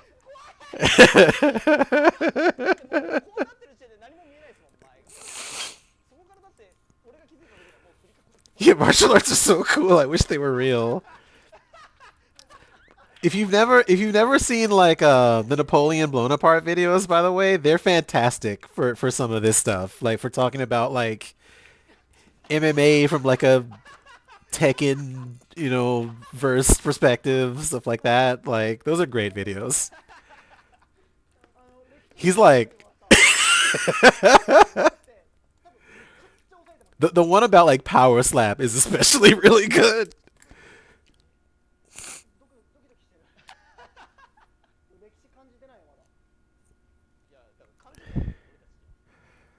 Well, we learned something today.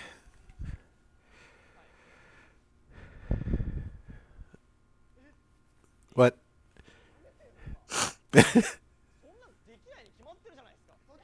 That's not true.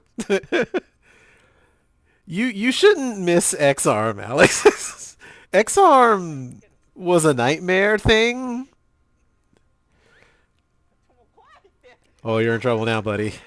You're in trouble now, buddy. No life bars here, friend. Time to get. All right, touch gloves.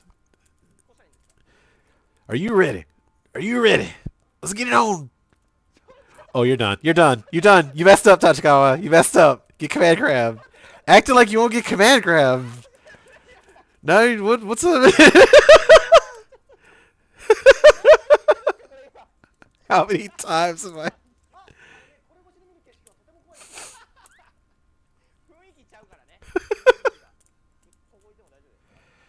All right. Are you ready? Are you ready? Let's get it on. Uh, uh, uh. Don't get. Oh, you're done. You're done. You're done. You get scoops. You done got.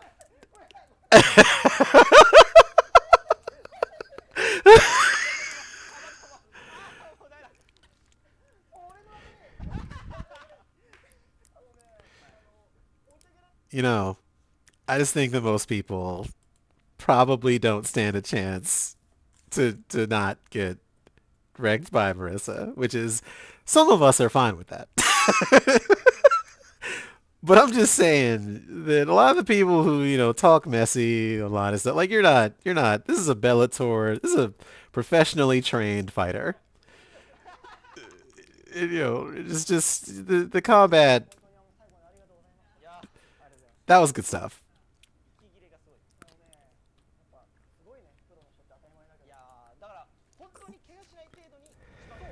選んでやってくれた感がある。多分父親ってこんな感じなんだなってまあ 思った。もうすぐ生まれる子供のためにね、パパの気持ちを参考にさせていただきます。これで遊びます。これでこうだぞーって、ほらパパにはかなわないぞ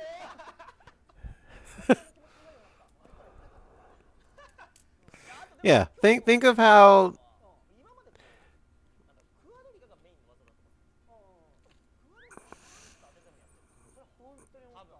だからまずクワドリガから対処しないといけないなっていうのは思いました。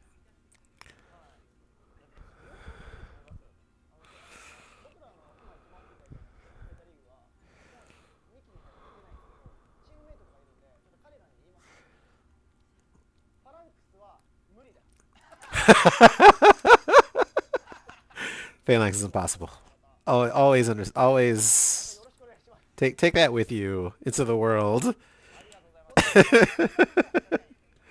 試合見に行くんで。じゃあどこかの決勝で当たりましょう。So she was Kana Watanabe. That was her name. Um, yeah, that was some good stuff. So what else happened in the world?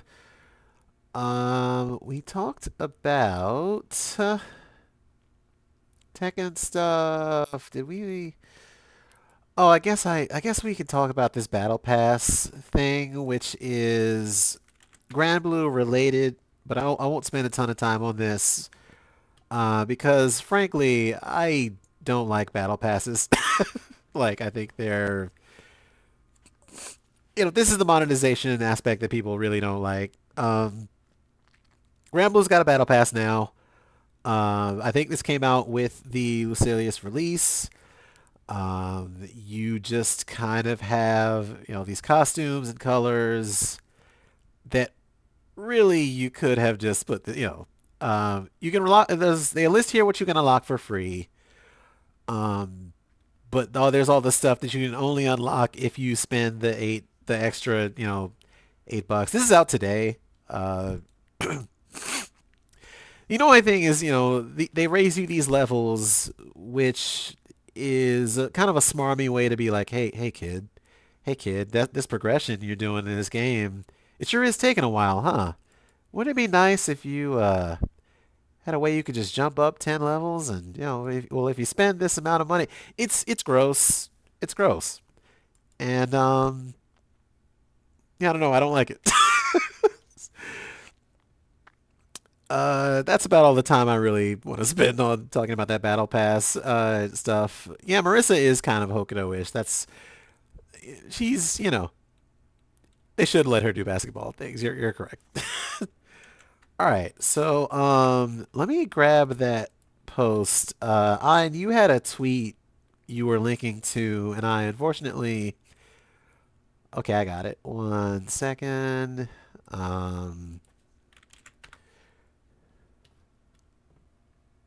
I presume to know what this is about. Yeah, okay. So, oh yeah, One Piece Fighting Adventure Ultimate Edition. This is coming out. We looked a little bit at this game in an exhibition before the last SawCon event last year. This is the full one. It is now ready. They got story mode in here. They have rollback because Ikemen Go has rollback as a feature now. They got new mechanics in here. Check this out.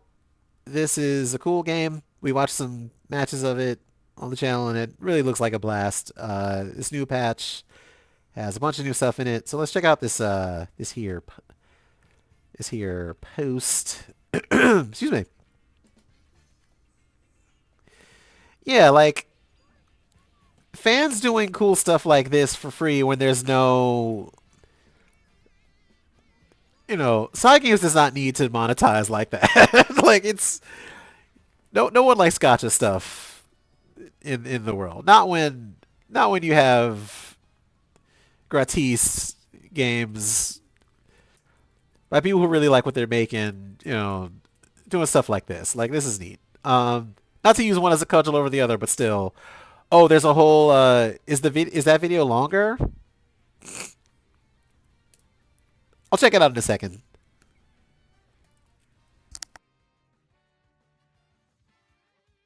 We got assists. I definitely want to check out some assists. Oh, there's also, if I didn't bring it up before, there's kind of a repository of full Mugen games that I believe Mildo Wiso has been collecting.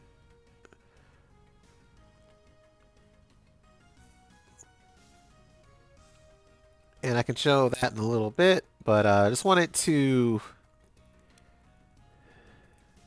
go over a little bit of this. You know, if you like use of One Piece and you're like, well, it's a shame no one's made a rollback fighter in One Piece with all that One Piece stuff. Here you go. The fans beat you to it.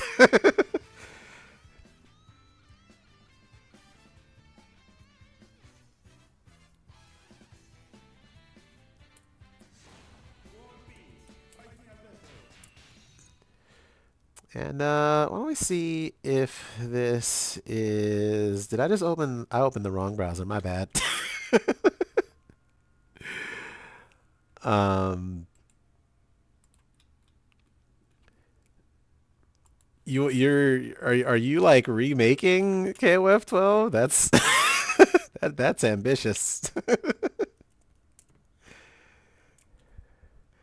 All right, we'll look at this, and then I got like two more things, and then I Oh yeah, this is a really this is like an 8-minute breakdown here. I didn't realize you meant that this is like a complete and thorough.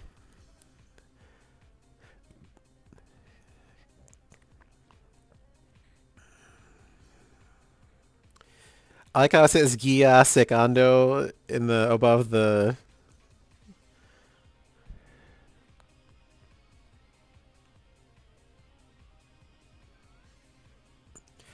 It definitely kind of leans into that Bleach DS kind of look. I do like that about it. It does feel very like DS fighter, but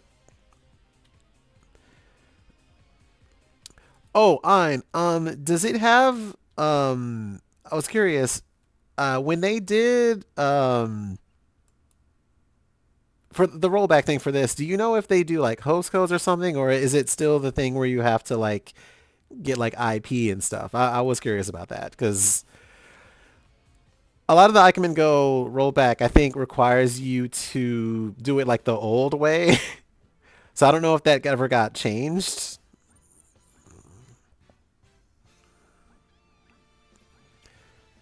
I like the soundtrack.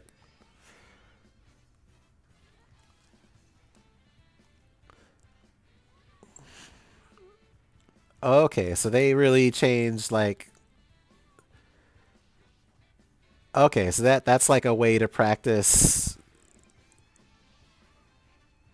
like, you know, you can practice your punishes, you can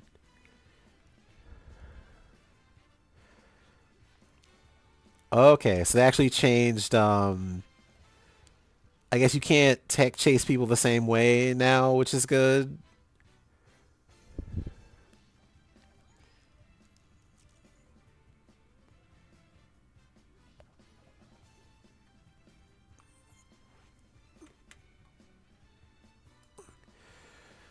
Oh, is it still Ratman? Okay.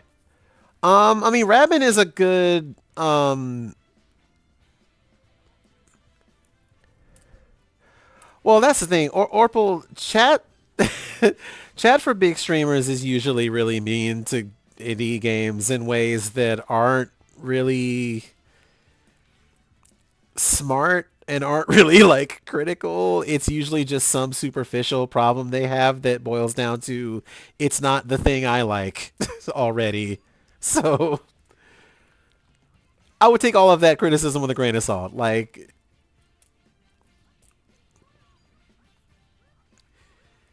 as you did you interview the dev of this?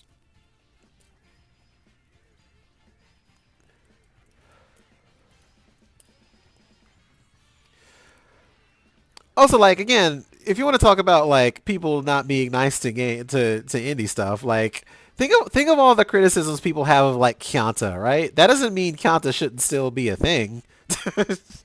People can think what they want to think about, you know, or like how a game looks or if it's balanced or not. Like that doesn't mean the game does not have the right to be out there. Like this looks sick. This looks like that looks sick as shit. That looks fun as hell to do.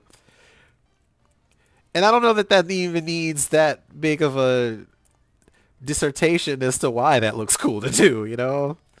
It's gonna land with some people and it won't hit for others. That's the end of it. Oh, it was actually in Spanish. Oh wow.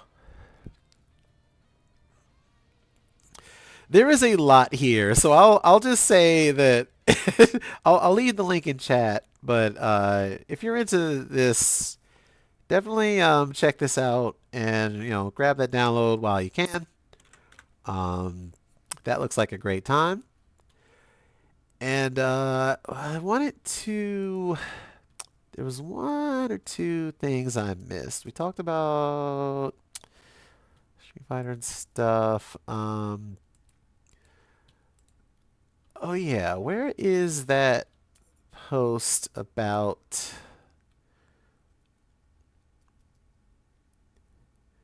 Da, da, da, da.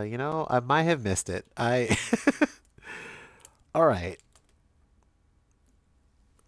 Just a moment. Sorry, I'm getting dealing with message. All right. Okay.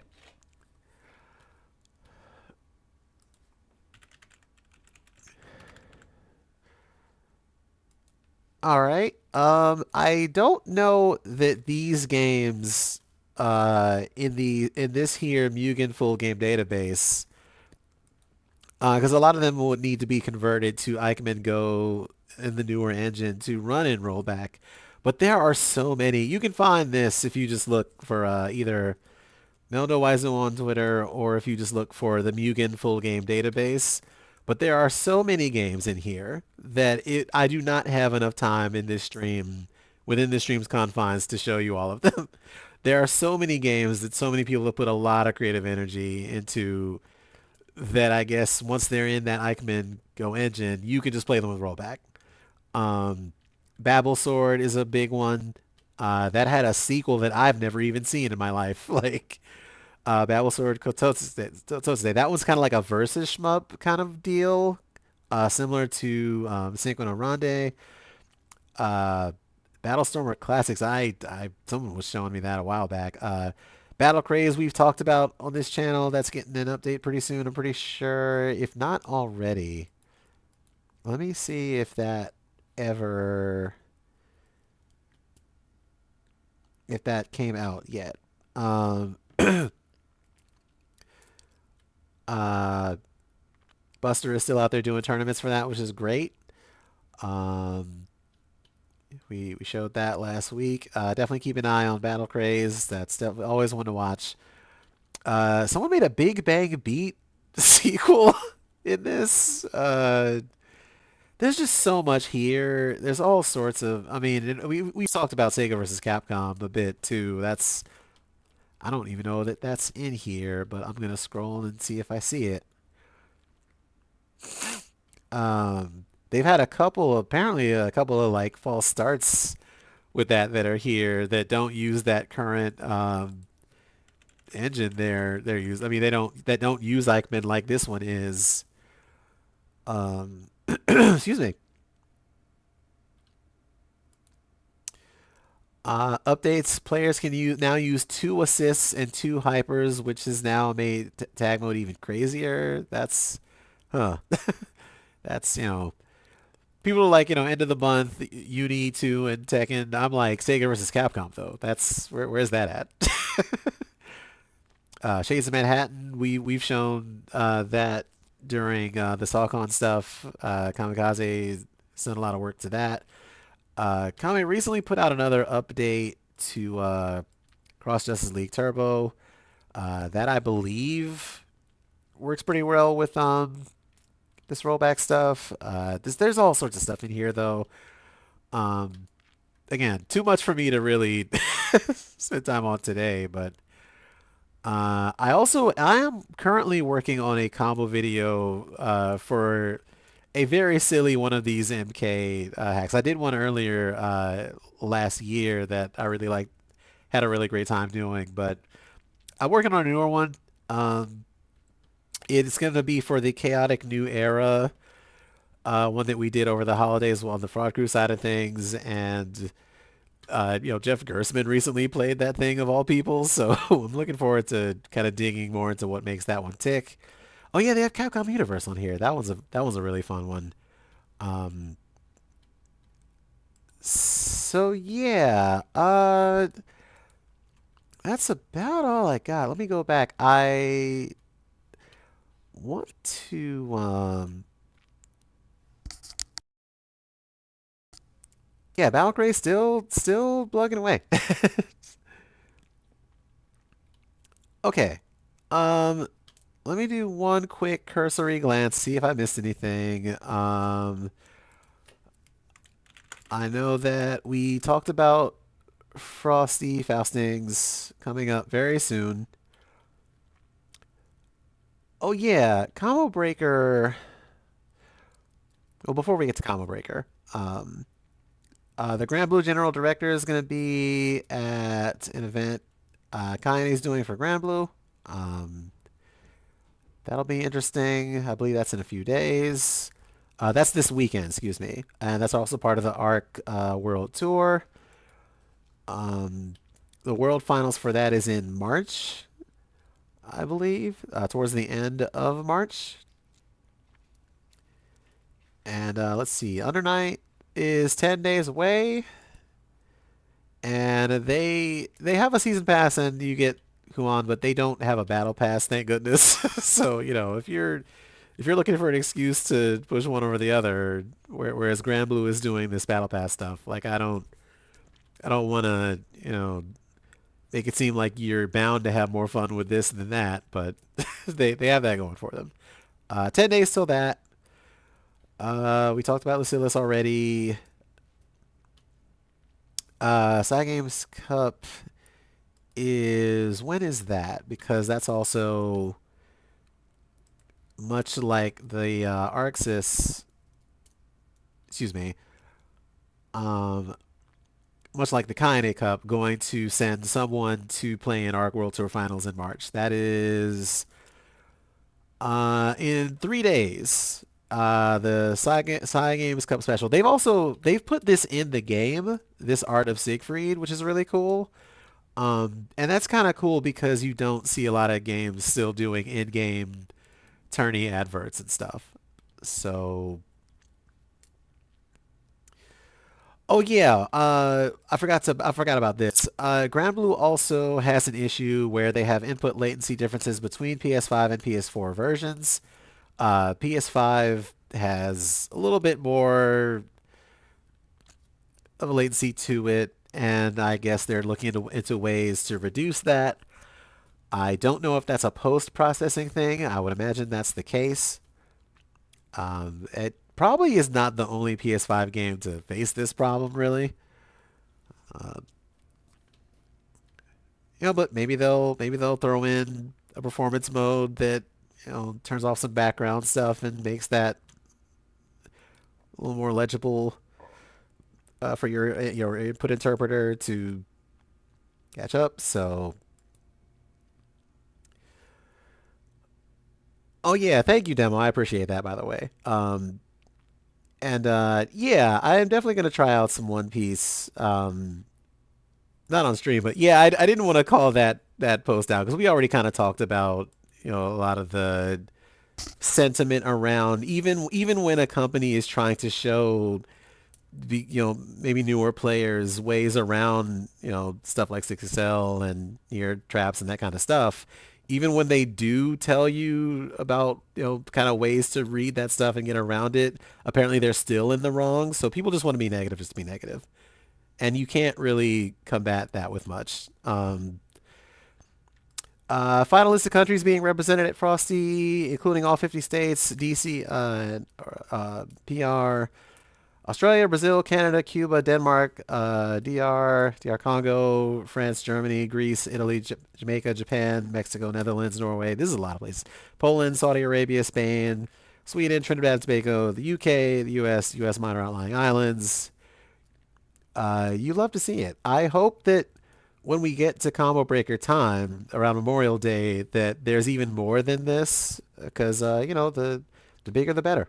Um, Not always the case. Bigger the better. I mean, you don't need all of these countries involved to have fun with fighting games. It can be as simple as having two people.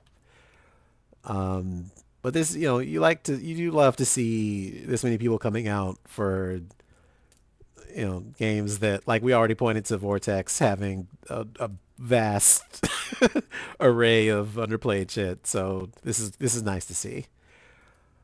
And I guess the only other thing I want to plug before I do what I want to do for the last maybe 20, 30 minutes of this, you can find a bunch of kind of last minute prep events coming out um, for Frosty, but also, friend of the channel, Ultra Yoshi and Alex Alchemy are doing another Fight for the Future event coming up soon in February. That's going to have Advanced Variable Geo, Rivals, Mystery, DNF, which is really cool, Alpha 2, Dino Rex, MK2, and Plus R. They're going to be funding towards Doctors Without Borders. They have an event page on Challenge already you can find. Definitely want to check that out. I'll probably sign up for a couple of those myself. I love that Aphex Twin is just in the moon, and I just noticed that.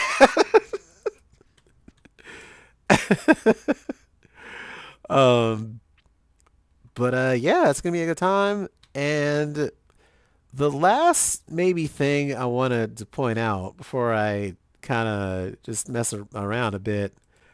Well, let me make sure I didn't straight up miss anything. Do y'all have any news for me that I might have missed out on while I'm doing this?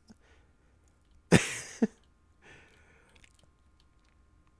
haven't checked Mikado's YouTube channel to see. I know that last night they did I think they had Kabuki Clash last time I checked, but I didn't see any of that live. So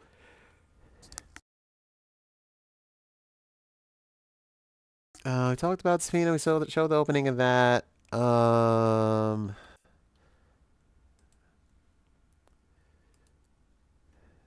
Did we miss? We talked about Lucilius. Um, let's see. Let me close some of these while I'm at it. Fighters crossover. It's that's in March. I believe that's an offline 3v3 stream on Kagechi. That's not.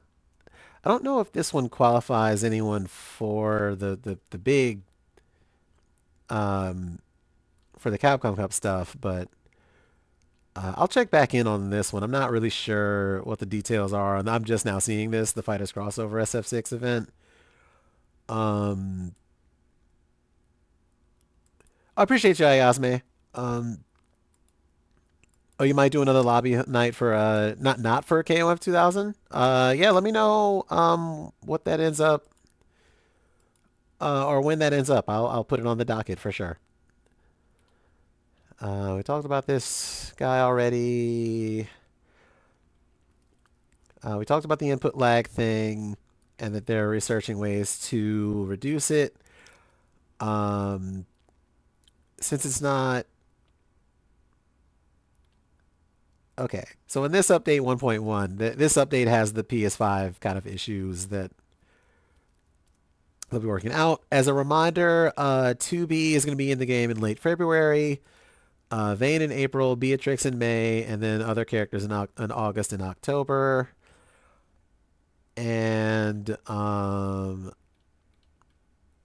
yeah, I think that's all the Grand Blue news there is that's fit to print. Let me know if there's anything I missed.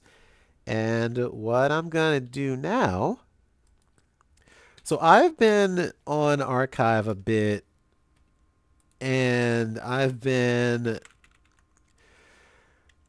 the King of Fighters Maximum Impact Regulation A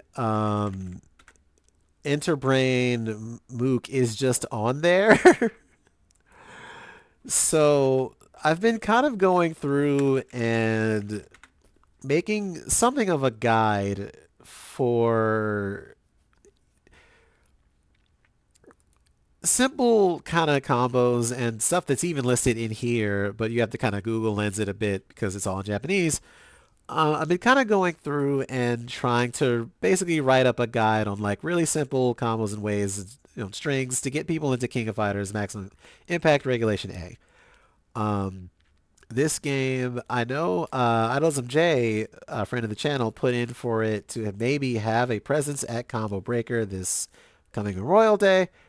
I'd like to have it at least done by then, as far as like have some information out there to make it easier for people to play this. And you know what? Actually, instead of going through this, you can go find this yourself. By the way, if you go on Archive and just search for KOF Maximum Impact, you'll find this.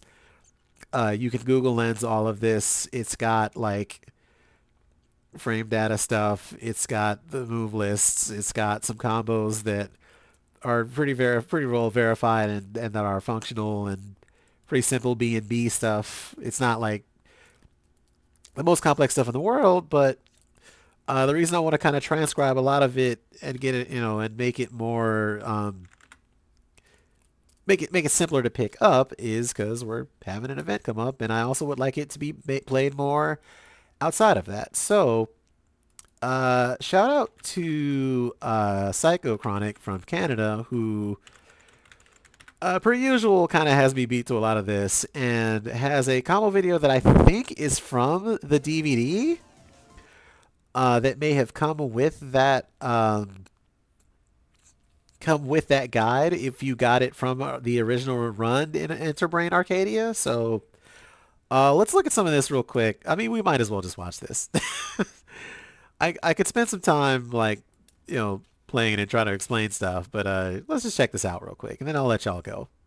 Hope y'all are having a fantastic Tuesday afternoon. And as always, thank you for hanging out. Let's get into some of this. I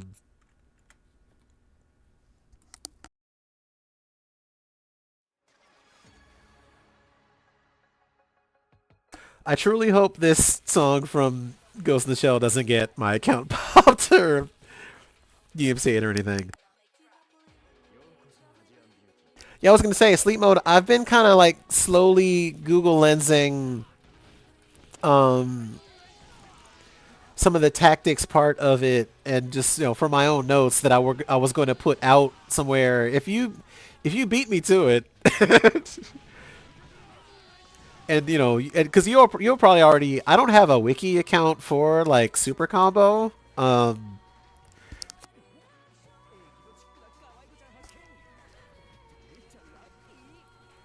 yeah, all of that stuff is just kind of there, which is nice. Dabbled in a bit of the fact that it has 3D strings appeals to me more than regular KO. Yeah, one reason some people I know kind of bounce off of it initially is the Sabaki. I heard a lot of complaints from friends early on, like, oh, the Sabaki's too good. It just it makes it so that if you swing first, you lose, that sort of thing. I don't really think that to be the case. I think the Sabaki is very baitable.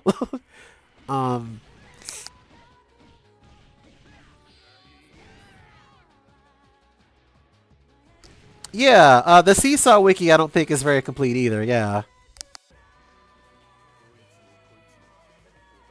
And you can really, if you bait a Sabaki and you clip someone low, you can really make their day go bad. Like, and if you throw out too many lows, they start doing low Sabaki, and then you start to bring the hyper hop into it. So there's a fun interplay in how this lines up. I like this combo. I like how you can, yeah, like it's the holds in DOA are arguably way stronger. Whereas Sabaki is like a last resort thing. It's like if you're wantonly throwing out Sabaki against someone who knows what they're doing, they can really like you'll have a bad time. Is what I'm saying. Alex, I have some Shay Lim combos. I can just like there's some in here also. They're not the hardest, but she's interesting. Fire kick. I like the way both Terrys have break in this though.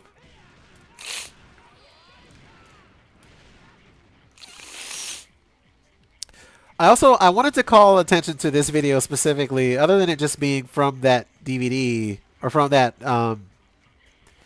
Interbrain MOOC, because this has inputs in the video. So even if you're not, if you're averse to reading like online notation and stuff, like you can just see the inputs as they're being done in this video, which is a rarity with this game.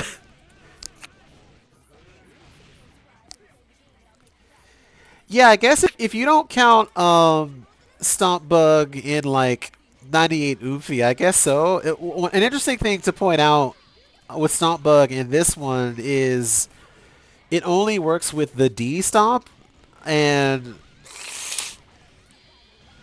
you can loop it against someone if they're like crouching. I think they show some of that in the video, so I'll let them get there.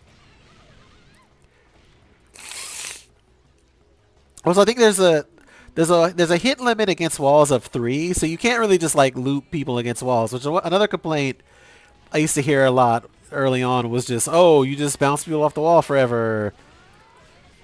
Oh, if you have Ash in there against the wall, you just do jab, jab, jab, jab, and it's really boring. And I'm like, well, that's not gonna win you the match.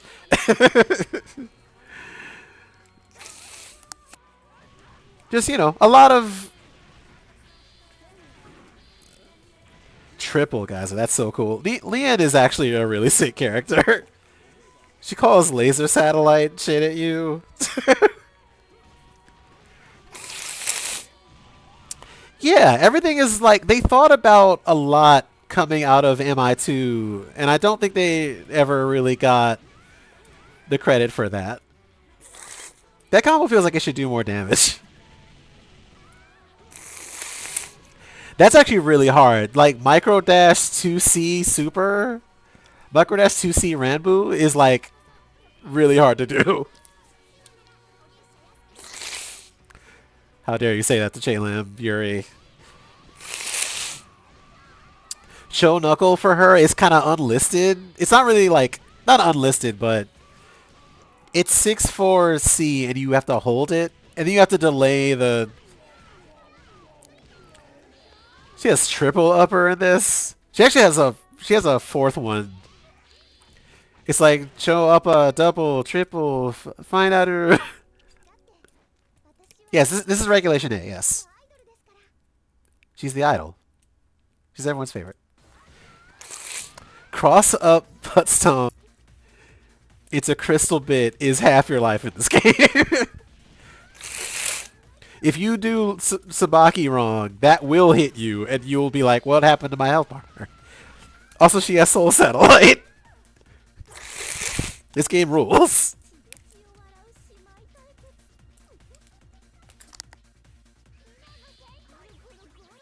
Guru guru guru.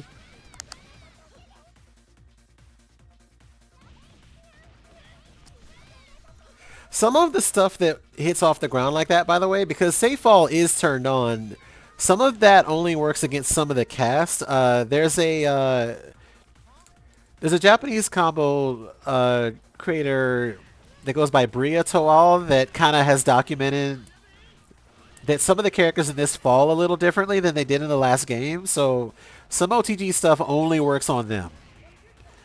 Shaolon is one of them.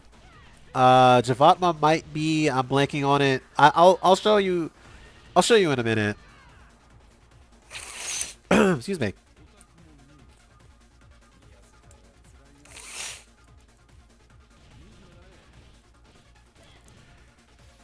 That's just a he has a command run that he can cancel into a super grab. But that's like all that's kind of all it's good for. Like he doesn't have like the hop into the armored grab in this like in 15. I don't think. Although Argentine might be armored. I'll have to look. I don't know that. I don't know. This game has a lot of good alt stem.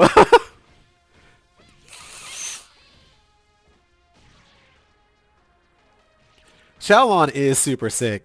Like three different stances that all flow into each other.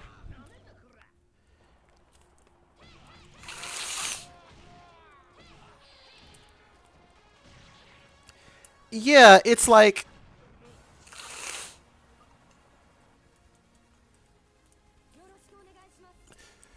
the criticisms I'm bringing up are just things I've heard people say. This is cool. Um, the criticisms I've heard are just kind of very milk toast, really. Like, and it kind of ends up boiling down to, oh, it's not Tekken. Oh, it's not name your fave.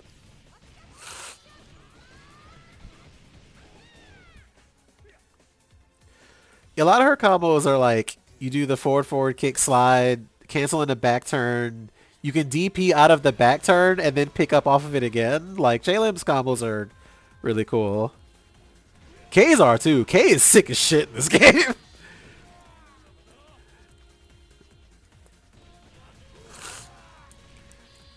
Oof, shades. Yeah, she has a couple follow-ups out of the back turn. The one you usually use in combos is the DP because it'll launch them really high. And then off of that, you'll get another slide. Maxima has Vapor Cannon Feint. I love this version of Maxima. It's so good. He spikes you down, gets some free OTG.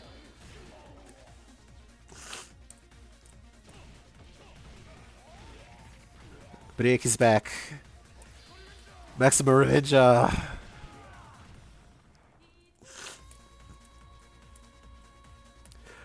Rock hat. They nerfed that. That used to be better. the double you could break double Reppuken in this, but they I actually didn't know he could do that. He can break into command grab and it combos. But they nerfed. Well, I was gonna say they nerfed the range on double Reppuken break because it used to go full screen and then you could just throw a light one and it was like throwing triple Reppuken. It was fucked up. It's Nightmare Geese. Rock is not low tier in this line. He takes some work. He's like really solid though. He's like Duke is a problem in every game. Duke has armor. Duke's like a Mishima. It is kind of a meme, yeah. It's a meme if you haven't fought like a good K groove rock.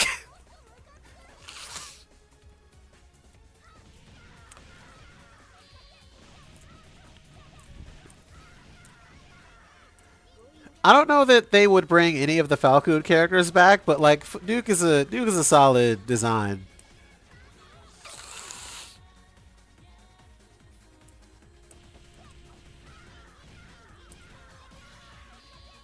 Ouch. That was cool. Oh, Maxima? I see. Maxima's probably pretty good in this one.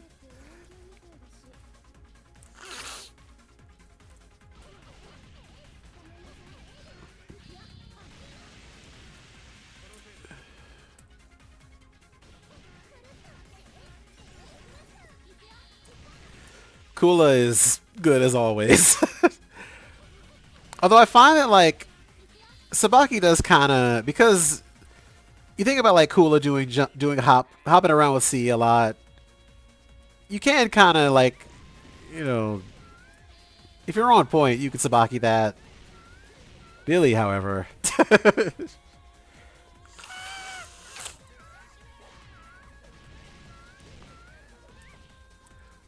That's a cool reset. I've never seen that actually.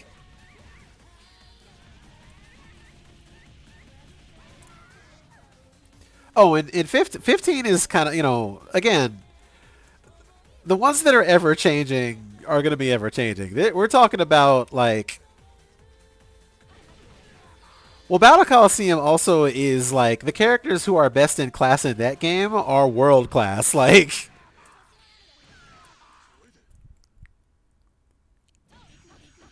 that's so sick. Lise is anime as hell. Like, all right, now I think this is stuff that is more metered, but then we're gonna get to the rest of the cast as well. This version of Jenny is no joke. 別に羨ましくなんかない。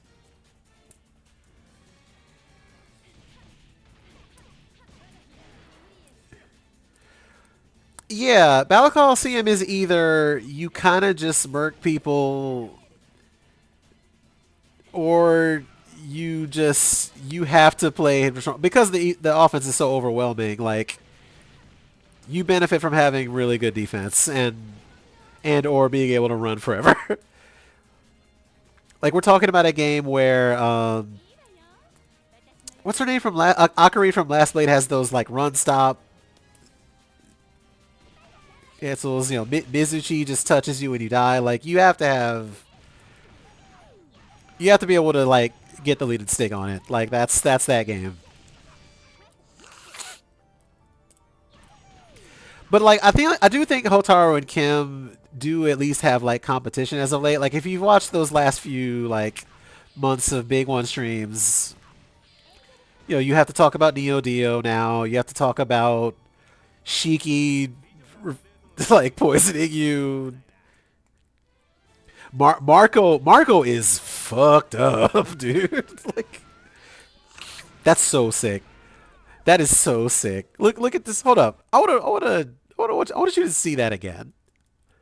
Wild Wolf. If there's any character in this game that you can point to and be like, maybe they overcorrected and just or undercorrected, and maybe this is probably the best character in the game. Did you see? Count the burn knuckles with me. One, two, three. If you're near walls, you get another one. You can break out of stuff. All of that stuff is safe on block. If you Sabaki it, he might just do a different height, mix you up. Like, he might throw you. Wild Wolf is bonkers.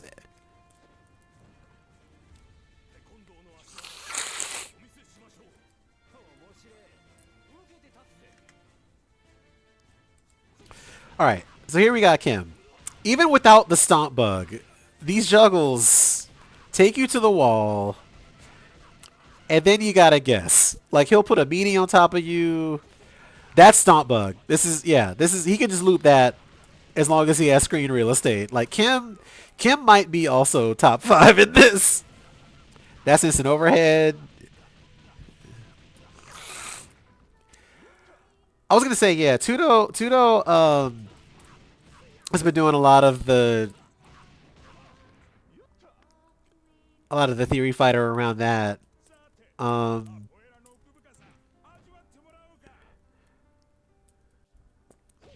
I'm very curious about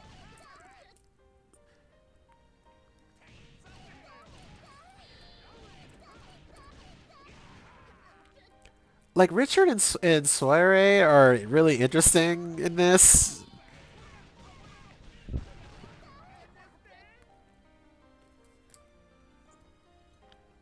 Oh, here we go. It's Geese.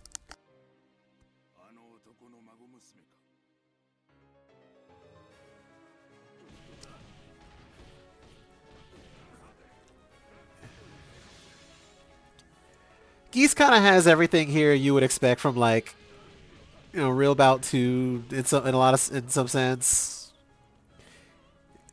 He doesn't feel as overwhelming though. That's super sick that he can like convert off of Shibuken like that.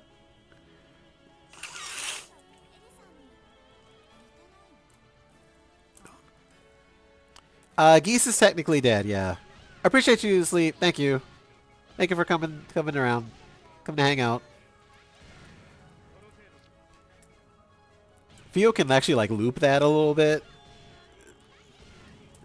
Because that run launches you in an interesting way, but like... Yeah, that's only because the limit. You can link off drop shot. That is so good for her. Like, Theo is also really good. She kind of challenges the way that you have to like step projectiles in this, or the way you have to get around them. Like she's, you can get a lot of mileage out of zoning with her, but then you got to deal with what happens when they get in, which is a challenge. Lily's cool, but she kind of just does not a lot of damage.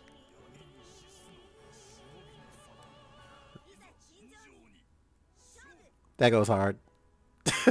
Raw. Peak even. Hanzo even being here.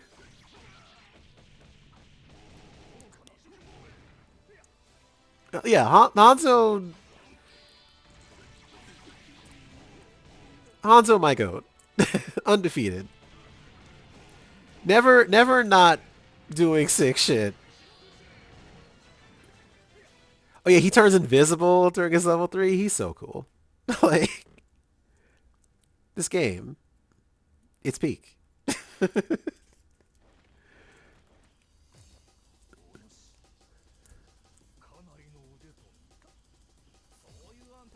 Mr. Karate is here also, and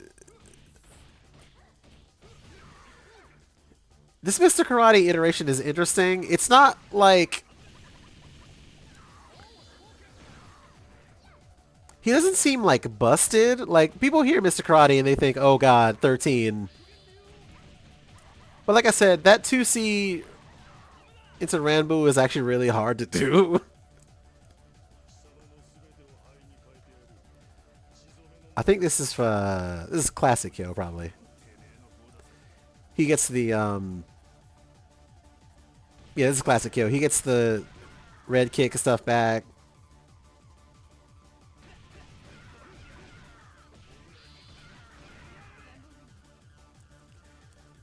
It gets his fireball back.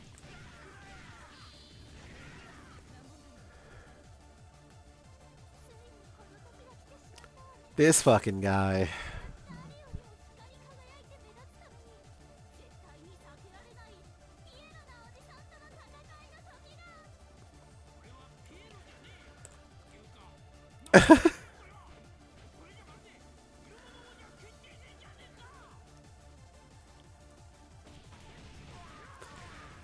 Hyena is not a character I particularly like, but I like his card super. This thing,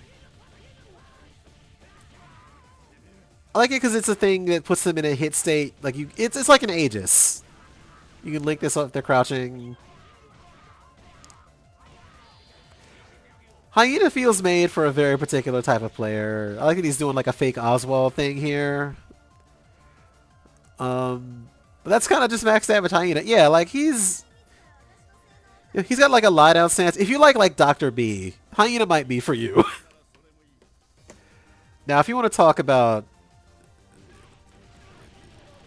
here's my goat, my non-binary legend Javatma.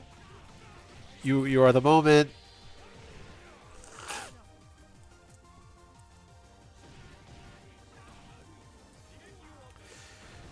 There is technically an infinite with this bug stance into forward back forward C, but it's pretty tricky. I have never actually landed it like ever. Not for lack of trying. But you have to do forward heavy kick to get back into bug stance really fast, and then do like the earliest possible 646C to recatch them before they can tech. Like it's not easy. This version of Ash is so good, by the way. You do Thermidor, I think that's called. You get another one. You can just loop this so you run on meter. Then you can activate the custom combo mode, and that takes away your charge time. So you do. You can loop this if they're crouching. Ash is actually really sick in this game.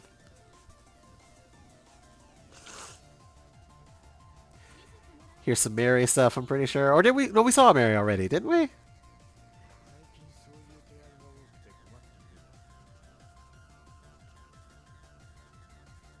Nope, no, we didn't. Okay, we didn't see this yet. So you loop this to the wall. So here's where the fun shit comes in. You have escalation mode in this with Mary. One more time.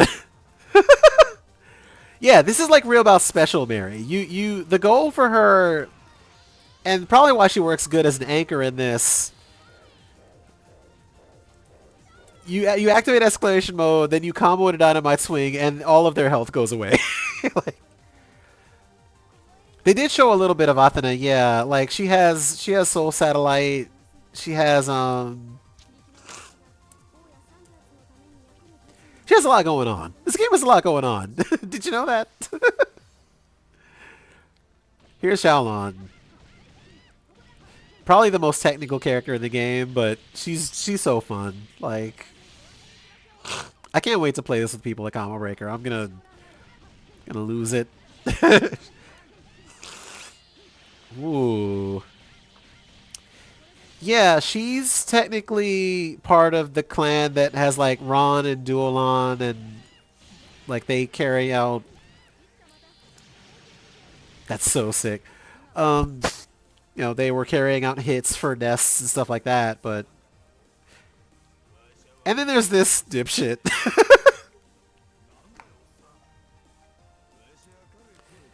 Hey, you hear about Karnov, motherfucker? you No, I don't. Karnov? What the hell is that?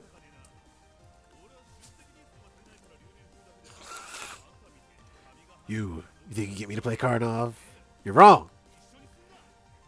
I'll show you the bodega. Taiga bazooka da. You got up kicks. You can floor bounce off of it.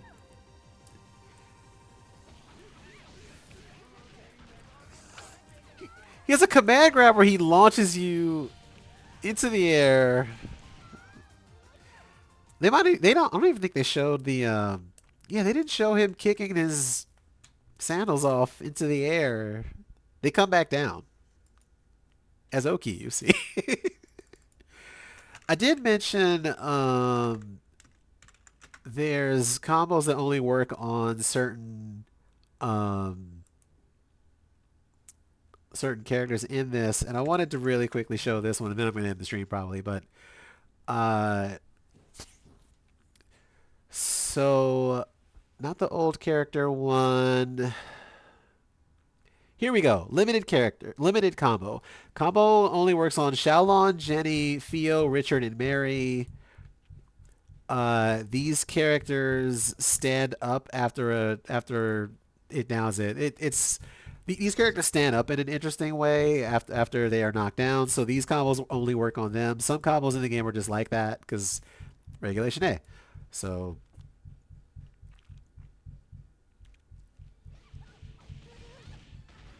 Yeah, see, like that stuff, you get a pickup off of that in ways that you just don't. This video is blurry as hell, but again, I want to get a concerted effort to try to get more people playing this stuff so you get better video quality.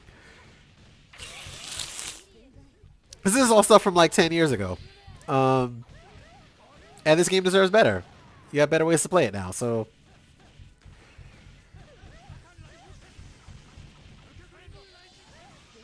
I think that might work against a couple characters. I don't know if that crossed up or not. Is this one? This is still 240. Okay, well. But But anyway, um, that's kind of all I got for today. Yeah, whiff some eater to get some. Why not? um, yeah, is there anything I missed out on y'all can think of? I truly am kind of out of news. Well, let's see. We talked about we did the correction on the Autogrossu thing. We talked about Tekken, Grand Blue, Lucifer Battle Pass stuff. Input latency, Tekken World Tour happened. Zafina, Eddie. Oh yeah, did I actually oh, thank you, Joe. Um I know I mentioned the Capcom Pro Tour stuff. I don't know. I mean, you can go find that. You can go seek that out. We talked about Tanner's article about the state of MK1, the Capcom DRM thing, Street Fighter 6 selling 3 million, Marissa's motion actor kicking Ada in the chest. um, Tekken 8 Uni are coming out soon. Sakurai's not updating his channel anymore by the end of this year. We talked about Goiken Muyo. We talked about Ultraman the Ultimate Fighting. I showed y'all that punk thing about the Flash fighting games. Okizine we had at the top of the stream. The Ultra David Google Doc with all the fighting game locals in it. Again, if you have a local you are trying to get more people to come out to, it may be worth looking into that over on Ultra David's account. Um, Jujutsu Kaisen we showed off a little bit of. We talked about that Street Fighter 6 subway thing that's going to be at Tokyo Big Sight. On the Guilty Gear Dizzy Whiskey, the Mayflash thing, and showed off the Vortex Gallery streams that are going to be happening at Frosty in 2 weeks. And I guess the only other thing that I want to put out there really as a resolution is just trying to be more positive about the players more so than the characters. You see a lot of ire on the feed currently just about specific fighting game characters and this character is this and that and everyone's carried and no one's ever happy. So I just whenever you play someone and you have a good time, let them know. Like I've had the pleasure of playing with some friends, playing Sam Show again and very off and on, and Street Fighter the movie as usual per usual when I can. And just it's worth letting people know that their time and their energy and these are valued. So really, that's all. That's kind of all I got. Thank you all for the stream. Is there anybody I should raid over to? Why don't we take a look? Someone is banging on something very loud up there. Just a moment. Yeah, I don't know that. Maybe we just do the old cyber goodbye and just. I'll probably be live again on Thursday. If y'all want to come through, maybe I'll do some net play and y'all can beat me up at some stuff. Go easy on me. But that's really it. Appreciate y'all hanging out and enjoy the rest of your Tuesday evening. Please hit me up on Twitter if you hear any news that I missed out on that I can include in the next stream. Until then, bye.